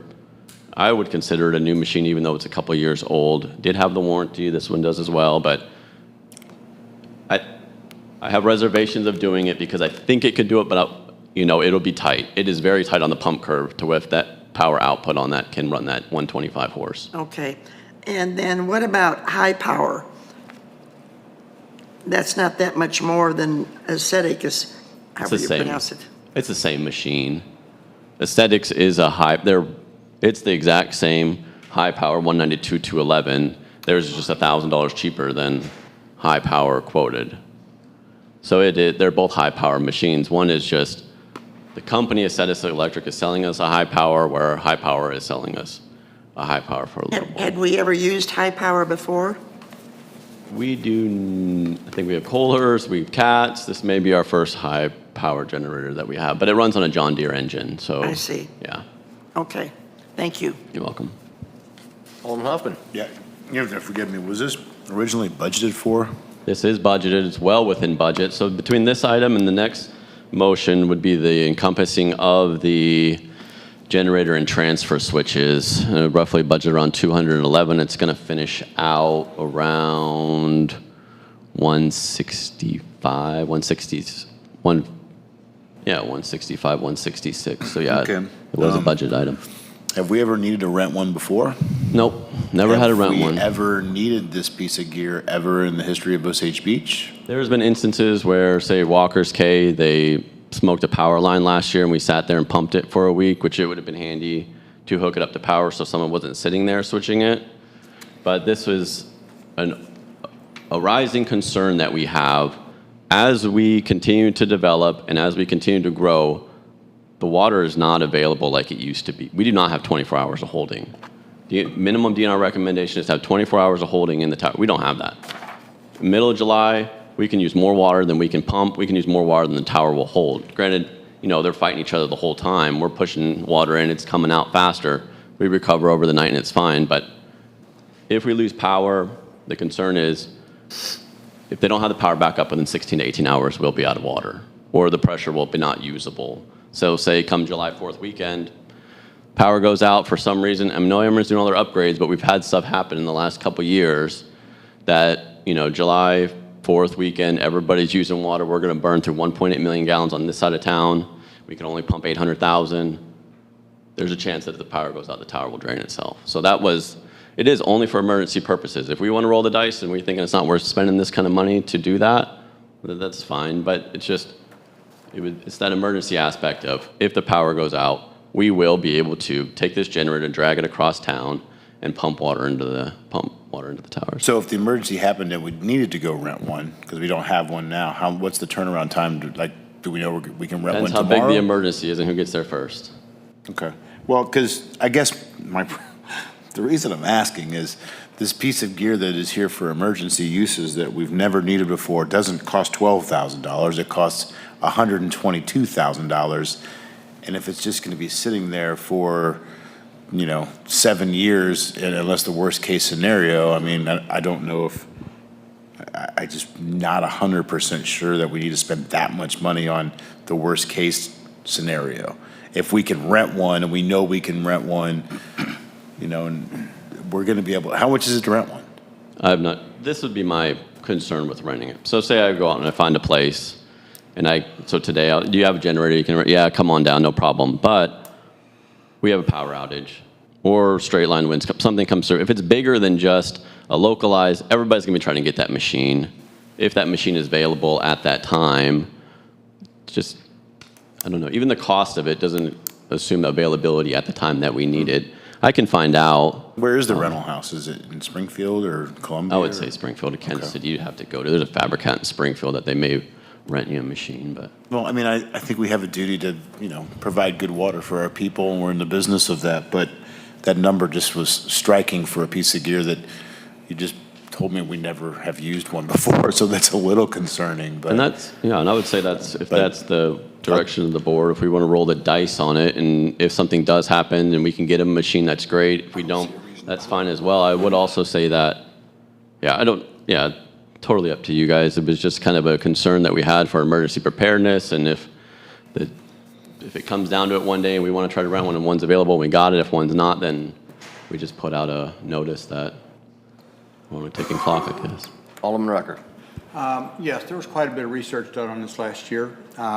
Previous Public Works Director, I worked hand in hand with him because it was actually a concern of mine, an issue that I brought up, the need for emergency power capability for the backup of our water system. And through the discussion, found out that some things that I didn't realize about that we could also be looking for some help with the sewer system, sewer pumps. We also had generators. We had a couple generators that we'd had from years and years and years ago. Unfortunately, they were extremely old. They weren't maintained. They weren't being able to be updated. And that's really how it came about, because it's like we had those and they're not capable. We did some further research to check into the local generators that our emergency preparedness county has, the availability of them. They've got two nice big ones just sitting down there, as those of you that would say are sitting there drawing dust. Those of us in the emergency fields, that's just part of it. You have a lot of stuff that sits around drawing dust so that you can handle the emergency. And you have a lot of expensive things that you have so that you can handle the emergency, so that the public doesn't have a problem when there is an emergency. Also, there was some research done as to the availability of a machine, finding machines if we needed it. And Springfield and St. Louis and Kansas City were the spots where the gentleman found them. Unfortunately, it's like Zach said, they're there and first come, first serve. And so with all of that, it was why I strongly supported and pushed that we needed to move forward and get our own. And that's why it was in the budget, and that's why it was put in the budget. There's also some other things that we can do with this device that, again, prior Public Works, I apologize, but because Zach wasn't here at the time, but we had, and that was something that I had seen done from my years in emergency services. And that is, we had a generator at the firehouse, a big one that we used to power the station. We didn't have a permanent one, it was on wheels, but we also went to the local nursing homes. And we provided nursing homes, said, look, we can't guarantee you anything, but you've got a large facility here. If you pay for the installation of the plug, and it's more than just a plug, but for this thing, if you lose power and we are able to help you, our first priority is to do certain things with the fire department, we would be willing to bring this over to you as a public service and use that. And that may be something that we might want to consider, even though the city, in my opinion, has a greater need than what the fire district did, because the city has the need for the water, and especially in this city with the sewer. So will it sit there and draw dust? That would be great. It really would be, because then we wouldn't have the emergency. But the first time that we have the emergency and we don't have that, we're going to be scrambling. And I think it's the price of doing business, and that's part of the things that I've been involved with all my life. And so I don't consider it that expensive of a piece of equipment to do the business we need to stay and do. All right, Alderman Hoffman. So is this a multi-use tool? Could we use it for other things besides just for the water system, or is it strictly for backup for that, or? The water and sewer, it's a massive generator, but it'll do 120 volt power if you wanted to use it to power a drill. But yeah, pretty much for the lift stations, grinder stations, water wells, that kind of, as the public works aspect of it, that's what we're focusing on right now. Like Alderman Rucker mentioned, there's a bunch of uses to use a generator for, and of course when it's an emergency, there's all kinds of instances where you'd want to use one. But yeah, just right now we're focusing on just running pumps, sewer, water pumps. So one last thing, just for future stuff, not saying it necessarily has to be for this, but if Alderman Rucker is bringing up that someone across town's got two just sitting there, we might want to look at setting up some kind of plan with them to borrow if we need to, so we don't have to buy multiple gear if we've got a rental opportunity from a someone that's got two of them Those sitting were the around. FEMA ones. Just a thought. We did that. We did have that conversation with them, and it's available, but the problem we have is, and this gets beyond my level of technology, the way it was explained the easiest to me is their system that they have is set up for the county's needs and for the county facilities, and they've got the ability to plug and play, so to speak. We don't have that ability to where we can use their equipment and plug it into ours. So we would have to look at getting our system to where we could get their generator from the Camden County Emergency Management and then plug it into ours, and we'd have to put the right, which is the next item on the agenda that we're going to have. And then again, we would be not up on a high priority. And so if the massive thing comes through here, those two that are sitting down there, we wouldn't have the capability. I think what I'm trying to make a little bit of an extra point here is that let's just not fall into the habit of let's just go buy new stuff all the time when there might be other options. And let's at least take a look at other options before we just throw it out there for new stuff. But I agree that this is probably a good piece of gear to have, especially if you're sitting there telling me we need it. So, Alderman Ross. How much storage did you say we had, Zach?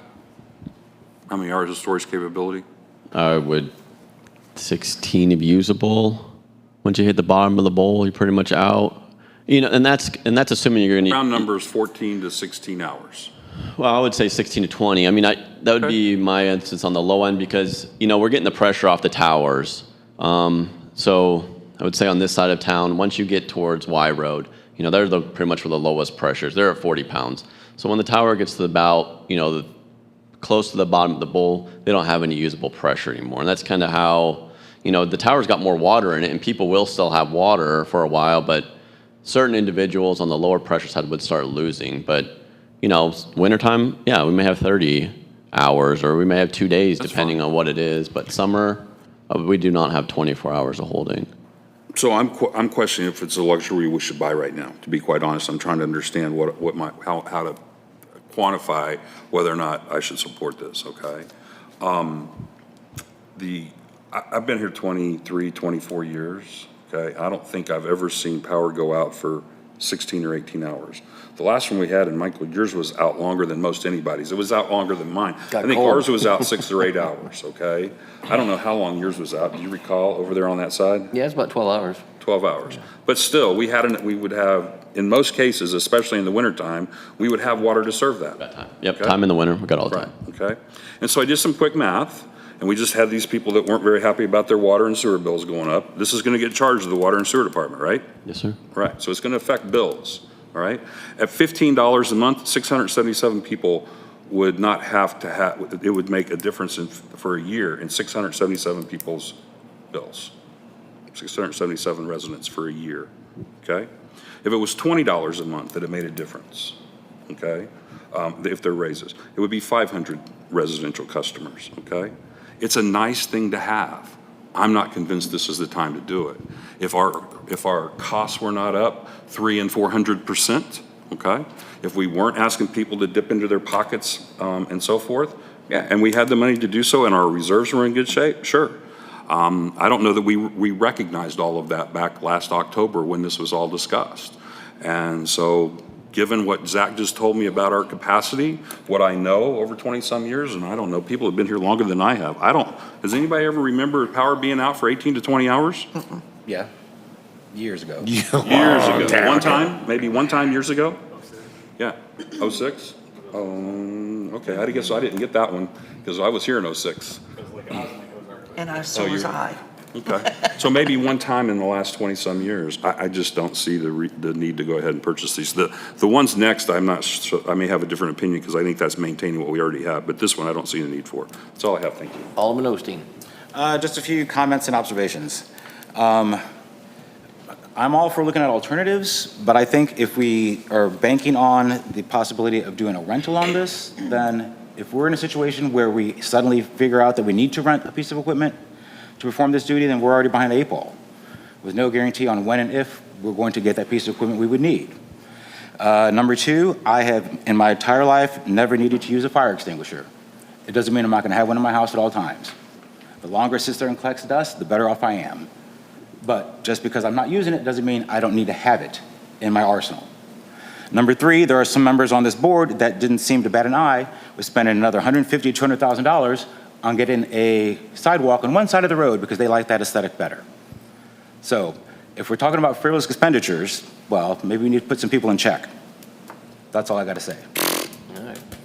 Alderman Rose, did you have something? Did you ever hand up? Well, I was just going to comment the most expensive one with the aesthetic, 149,000 around, which again does not include the taxes and everything else involved that goes on top of that. But we have to wait 9 months for that most expensive one. I mean, you know, do we really have that need, again, from what Alderman Cizik, where did I come up with that? I don't know. Ross. Anyway, I'm in total agreement that because of our increased rates and our expenses that we've got going on, if we're not that desperate, I just say table it. Okay. Just for clarification, Aesthetic Electric put in 2 generators. The $122,000 one is available right now, so there's a 1-week lead time on it. That second one with the 230 power. As of April the 30th. There was 2. The second one. Yeah, that one. Yeah. That one does have a longer lead time. Yes, Yeah. ma'am. That was 122. 122 is available in like a week or 2. But yeah. Option 1 we're not doing. Yeah, right. Right, I got it. Okay. Perfect. All right. Mike Weldy. I just want to make sure the board is aware that last summer, we lost power to a specific station 3 different times. All 3 times, we were out of power for longer than 24 hours, and all 3 times, we had to report to DNR that we spilled sewer. And in all 3 cases, if we had a generator parked behind the transportation shed, we would have been able to avoid that in all 3 cases. Thank you. Any other Alderman? Can I ask a question about that? So we would need this size generator to manage that station? I don't know the specification. The generator that we got is a one-size-fits-all designed for the largest piece of equipment that would Just a go switch all the tower. way down. That's So switch- certainly not as large as what he was saying, but it would certainly do the job, for sure. And so, Mike, you've been over there for 3 or 4 years. Have we had any other instances like that? We had a unique instance apparently at one station that we don't need this size generator for. Is that right? Well, we had an instance where we needed a generator. I cannot speak to the size of it, but we had an interest, and there is probably at least once a year on the sewer side of things where that kind of thing happens. And we don't have a mobile generator. We do not. Okay. And do you have any idea, Zach, if the outage that he's talking about would have demanded a generator this size? So this generator is like a KK37 size, anything bigger. So the only ones that really can't mess with are the big boys like Rockaway and Sands. Like Sands is an 800 kW. Yeah, you're not even gonna buy one of those. But outside of those, especially if we're only talking about pushing 1 pump, yeah, we should be great on all that stuff. With this? With this, I would say that this will not do, I think 230 was a selector. We do have a couple oddball power, 3-phase power out there, but it was I think it was 8 or 9 stations that ran on that weird 3-phase, so we didn't worry about, it was like, $25,000, $30,000 more to do one that could select that, but. As much as I don't want to report to DNR that we had an outage, if they don't provide us power, I'm not sure if anybody, I don't know how they plan for us to produce sewer or keep sewer from overflowing if Ameren can't provide us power. So it's maybe more of an Ameren issue. And we all know that we've seen a whole lot of upgrades from Ameren. And I don't know if it would have made a difference on that station in the last 6 months. So it is what it is. That's all I have. Thank you. Any other comments or questions? Alderman Rucker. Motion to approve. Do I have a second? I will second it. Alderman Osteen. Let's do a roll call vote, please. Alderman Hoffman? No. Alderman Barella? No. Alderman Rucker? Yes. Alderman Ross? No. Alderman Burris? No. Alderman Osteen? Yes. All right. Motion fails. Next, we'll move on to motion to approve the purchase and installation of various transfer switches from Aesthetic Electric for an amount not to exceed $43,281. Again, Zach Wilbur, please. Thank you, Mayor, members of the board. This is to upgrade the Swiss 1, Swiss 3, and Columbia 2 wells. It's an upgrade on Swiss 3's transfer switch. The one on it right now is undersized, so we need a 5-pin. Comparable with the generator we need. Columbia 2 has never had a transfer switch. Swiss 1 has never had a transfer switch. So these 3 stations, Bluff has one currently, so this would give all 4 of your wells the ability to hook to a generator. So like you mentioned before, about renting a generator. So if we have an issue, we need to rent a generator. Bluff well is the only one currently that you could hook to. It has a properly sized transfer switch. This would give Columbia 2, Swiss 3, and Swiss 1 the ability to connect to a generator. And that price is $43,281. Even without, I guess now I'm 50-50 split on this. I think it's a good add. You know, now we understand that we're going to just try to find a rental and move on. So now if we can find that rental or we can get a trailer from emergency management, now we'll be actually able to plug the wells in. So before we weren't able to even plug these wells in with the exception of Bluff. This will give us generator plugs on our 4 major wells. It's $43,281. I'll answer any questions, and I do recommend approval. Comments, questions from the board? Seeing none, do I have a motion to approve? Alderman Moreau. Do I have a second? Alderman Ross. All those in favor? Aye. All right. Motion carries. Last item of business, we have a discussion item on the Veterans Memorial. Assistant City Administrator Mike Welty, please. Thank you, Mayor, members of the board. When we brought this to the board last, Alderman Osteen had asked me to ensure that before we took this back out to bid, that we brought it back to the board to kind of discuss where we are with this. This is a scaled down version of the memorial. We reduced the total area where the pavers are going to be. We reduced the total area of the concrete slab. We changed some of the structural design from foundation walls to slab on grade with curbs, removed curb guardrail from the project, and removed ramp from the project. We then sent the project to one of our more consistent contractors and asked his opinion on what he would bid it on. And when he gave us what he would bid on it, it fell within the budget that we have for this project, which is $152,000. So it does not change the total number of pavers. We can still have right around the same total number of pavers of around 2,000. It just kind of scales it down. There would be some lawn remaining in the middle there that would not be paved over. So just wanted to bring this to the board and make sure that you guys were okay with me going ahead and moving forward and bidding this out. We do feel a lot more confident at this point that this project can actually come to the board and be approved within the budget that we provided the board. So happy to answer any questions. I do have Eric Howe here. If you have any specific engineering questions, I can have Eric answer those questions for you. That's all I have. Happy to take any questions or discussion on this topic. All right, this is a discussion item. Comments, questions from the board? Alderman Hoffman. When are you hoping to bid it out? Next? We're basically ready to go. So I think they will, if this discussion goes well and the board directs me to kind of continue, I think we'll probably be bidding this out within the next 2 weeks. There's still a chance that we could get a contractor in place and have it done before Veterans Day. And I think that's a goal that we're going to try to, if the board so chooses for us to move forward, we're going to try to do that. And basically it's come into the exact budget we were at. I think the budget is 152, and I think he said right around 150.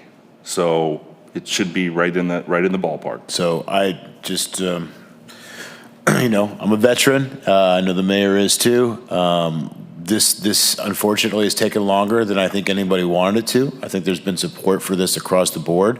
So I know I, for one, would like to see this through our process as quickly as we can so that we can help Mike and everyone who's worked hard on this project be ready by Veterans Day. Very good. Anybody else? Alderman Rose. So basically, we're looking at, what, $2,000 less than what was originally quoted? Is that what I'm clarifying that? Well, just No. to clarify, when we had brought this to the board previously, our bids were coming in I think around 230, 240. Oh, okay. And so, Then we said to go and table it, we yeah. want to, okay. And then we brought it back a second time and we had gotten it down around the $200,000 range, but it was still over budget. And so essentially, you know, we've dropped the project scale into what is budgeted. Okay, so it's 152, is that what you said? Again, listen, I can't tell you what the Well, bids are going to come in approximately. at, but that's the Okay. estimate, yes. Okay, yeah, it sounds good. Alderman Ross. So I may have missed it, but has the Elks reviewed this, and are they comfortable with this reduction? I sent it to the Elks several weeks ago. I've had several conversations with them. They wanted a rendering, but I told them we didn't do one this time. But other than that, they were fine with everything. Okay. Eric or Mike, can you give me some idea? I don't think I can see it on the plans that were provided. What is the width of the slope area that does not have pavers? To give me some perspective of what distance that is? About 5 feet? Okay. So out there in that whole grass area, there's about 5 feet of that whole circle, that circumference, I guess maybe the right term, but that won't have pavers, and it will be paved or it will be grass? Green space. It'll be green space. So there'll be a green space ribbon of about 5 feet. Okay. All right. That's all I have. Looks good to me. Anybody else? All right, you have enough information, Mr. Welty? I do. Thank you, sir. Thank you. I look forward to it as well, Alderman Hoffman. Good stuff. All right, next we're going to move on to the department list. We'll start off with the Assistant City Administrator, Mike Welty. Thank you, Mayor and members of the board. It's been a fun week. As the mayor had mentioned, Drew started with us on Monday, and I have been hard at work all week, except for the holiday there, kind of trying to fill his head full of knowledge. He seems to be, just kind of stepping right in and helping. He's already given us a lot of great information about some of our existing projects. We're pretty happy to have him on board. That's really all I have is just welcome Drew. Very good, thank you. All right, Tara? I just want to remind everybody that our next meeting is going to be July 2nd. It's a Tuesday at 5:30. Very good, thank you. Carrie Bell, City Treasurer, you have anything? I have nothing this evening. All right. Chief Davis, you have anything? I'd like to announce we've have an offer letter out and it was accepted, so we are now at full staff minus our new SRO position. Wonderful. So he'll be starting probably the second week in July. Did they do that just to get on TV? I don't think so. I'm not sure he's aware of that yet. Okay. Then on Monday from 9 to 3, we're having a blood drive. It's boots and badges. So we're competing against the fire department. So Alderman Rucker, since you're Alderman now, you have to go for the PD side if you wish to donate. So this is be our third annual one of those. The first year the police department won it. Last year we tied, so we hope we can pull it off again. What is it? So 9 to 3 on Monday. Be here on the parking lot. The Bloodmobile will be out there. All right, thank you. City Attorney Cole Bradbury. Just also wanted to say welcome to Drew. It's been nice to have him here. I know Mike's been trying to train him, and then he walks out of Mike's office, and I tell him to ignore everything Mike just told him. So it's nice to have an engineer in the building, and he's a Mizzou guy, so that's he's on the right team. So welcome. Building official Ron White. Yes, I'd also like to extend my welcome to Drew. It is a little shocking having someone come around the corner that I have to look up to. But no, we've already had some great conversations and looking forward to working with him.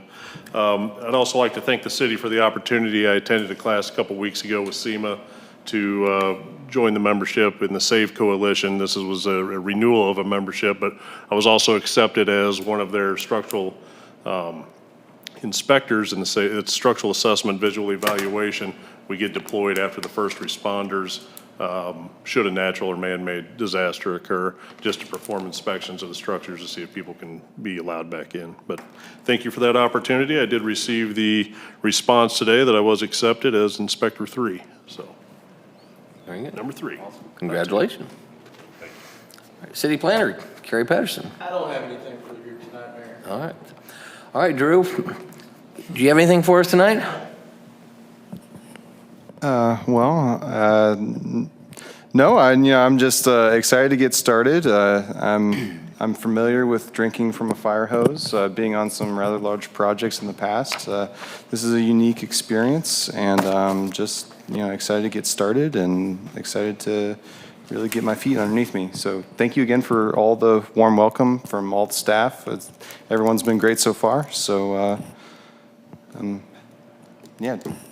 Thank you. Very good. You work on that.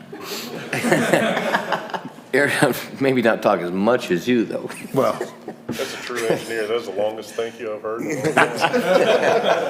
Airport Manager Ty Dinsdale. Nothing further, sir. All right, Public Works, Zach. I would like to report, Sands had its final walkthrough and she's done, so. I'm sorry, what's that? Sands, Oh, good. everything's back underground, so. Excellent, excellent. Bolted down new. nice. Sure. Have we removed the sign that says use Andy's second entrance? The other day it was there. It was. Is it still They were there? still, the paving was done on the end of last week. I'm thinking they grabbed it Monday afternoon. There was Okay. a comment All right, I that, think it was there Monday morning, but if you've got it, yeah, great. should be gone. Very good. Decals are on the sweeper. We Raftillis Public Works Assessment. They are in the final stages. We had an initial meeting with them for the finalized copy. The tentative board meeting is the second meeting in August. So hopefully they'll have something to report then on how the Public Works Assessment went. And that'll be all for me. Thank you, Mayor. Thank you so much. All right, Alderman Rucker. I'm sorry. Eric, did you have anything from Cochran? All right, I'm sorry, sir. Couple things. The Camden County Road property question that's been on the to-do list, we're moving forward. I've challenged Cole and Kerry on some issues to where we can hopefully finally get this thing to where we can remove it from here, but there still is some questions that since the audit's done, and now, so since I was the one to put that on there, just wanted to report to the board that there has been activity. The reason it's been on there so long has not been because of our end of the coin. It's been the city, the county's audit that we've been waiting on, and what procedures that they're going to see changed before we can take that off the list, hopefully.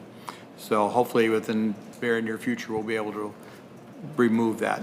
The other thing is that I challenge the staff that the Oasis is coming. It's very obvious. And I challenge the staff that we make sure that we can answer some questions that I've seen in the survey from our citizens. And one of those questions I'm gonna answer tonight, and that is, can we handle it? I seen that in there.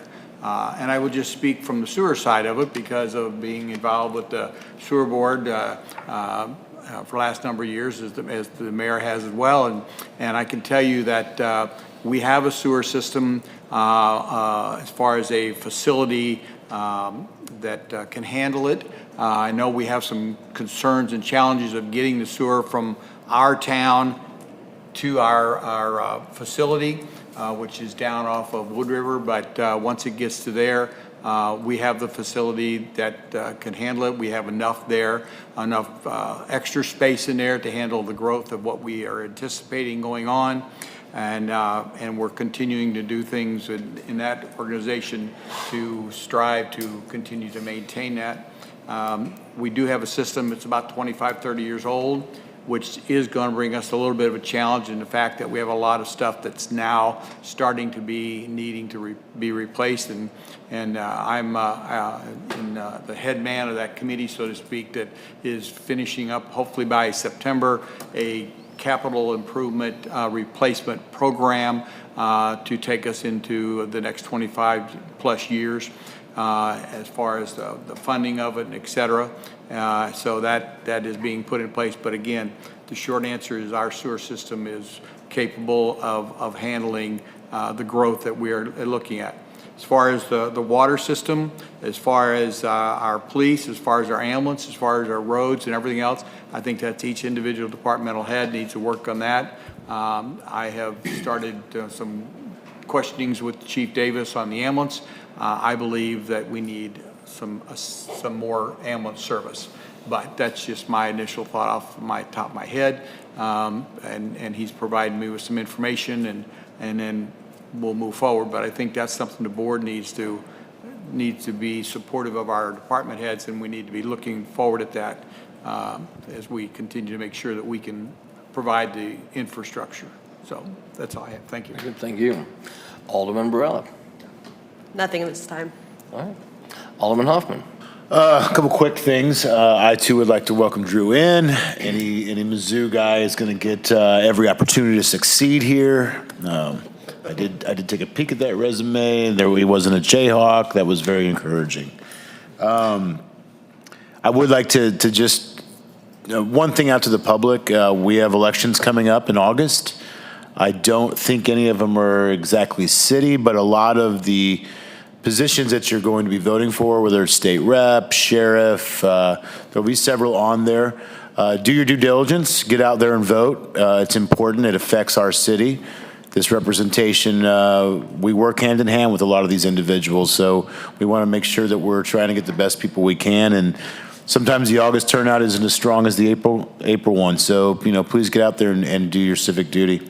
And lastly, as far as the sidewalks, I did ramble a bit tonight about it, and I apologize for the length of it, but over the past month, I've had several residents and business owners that live down that road who have come to me and asked me about it. I didn't have great answers because we kind of just now are seeing all the good and bad and possibilities that could happen on that road.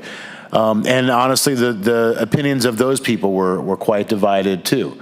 So I was just trying to get some information out there and get my position out there. And to my esteemed colleague, Alderman Osteen, I was not suggesting we go below 150,000, but if 150,000 is the right decision, I would be okay with supporting it.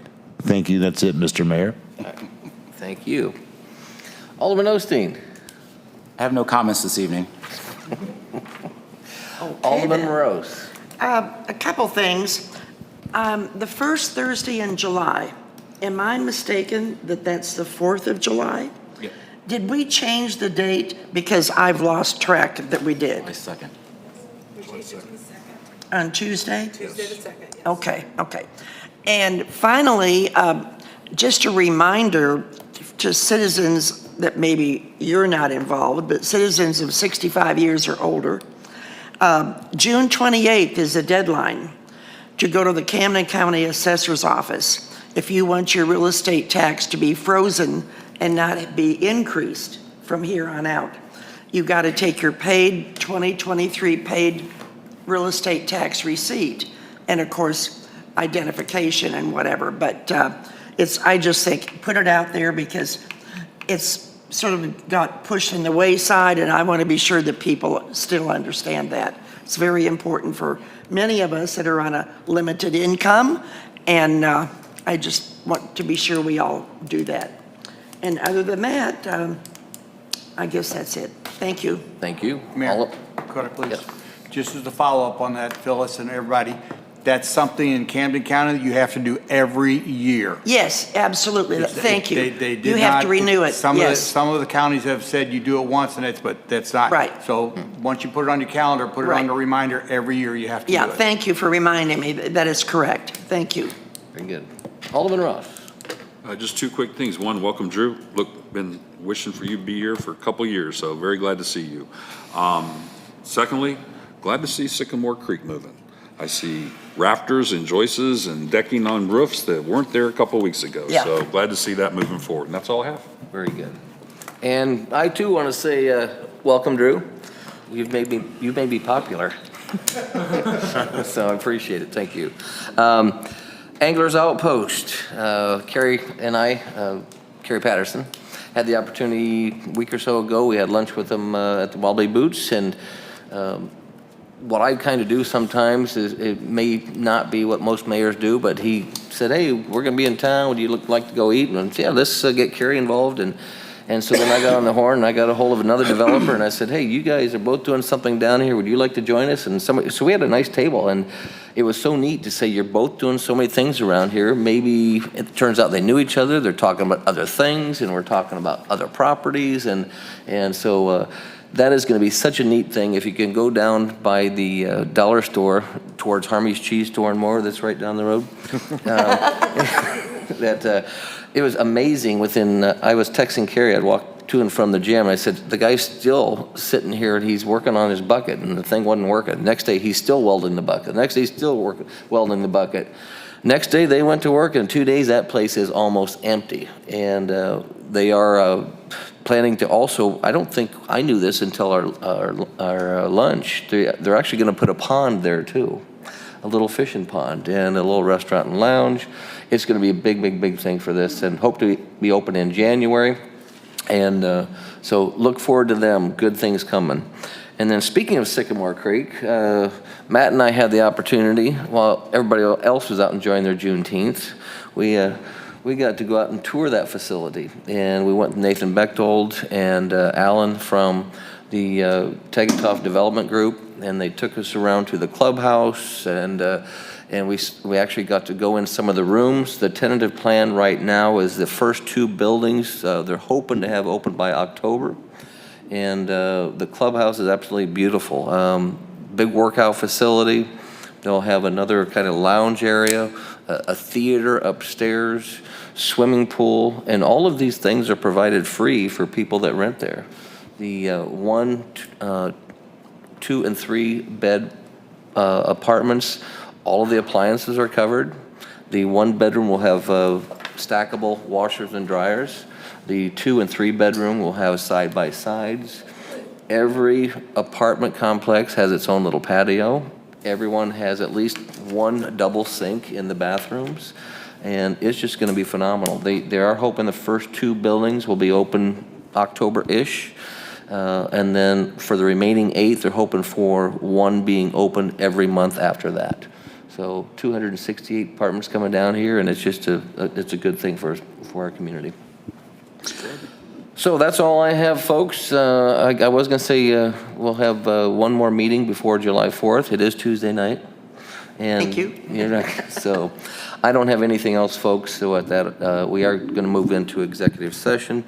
So notice is given that the agenda includes a roll call vote to close the meeting as allowed by RSMO section 610.0213, hiring, firing, disciplining, or promoting our particular employees by a public governmental body when personal information about an employee is discussed or recorded. So do I have a motion to move into executive session? Alderman Barella. Do I have a second? Second. Alderman Rose. Roll call, please. Alderman Ross. Yes. Alderman Rose. Yes. Alderman Hoffman. Yes. Alderman Barella. Yes. Alderman Osteen. Yes. Alderman Rucker. Yes. All right. We're moving into executive session, folks. Thank you. Carrie. Property that's right. Have fun on your cruise. Mike, I'm not sure if I'll see you tomorrow or not. Not yet. Well, I'm still going to try and get all that stuff together for you, just to let you know that you can just come get it from me on Monday or whatever.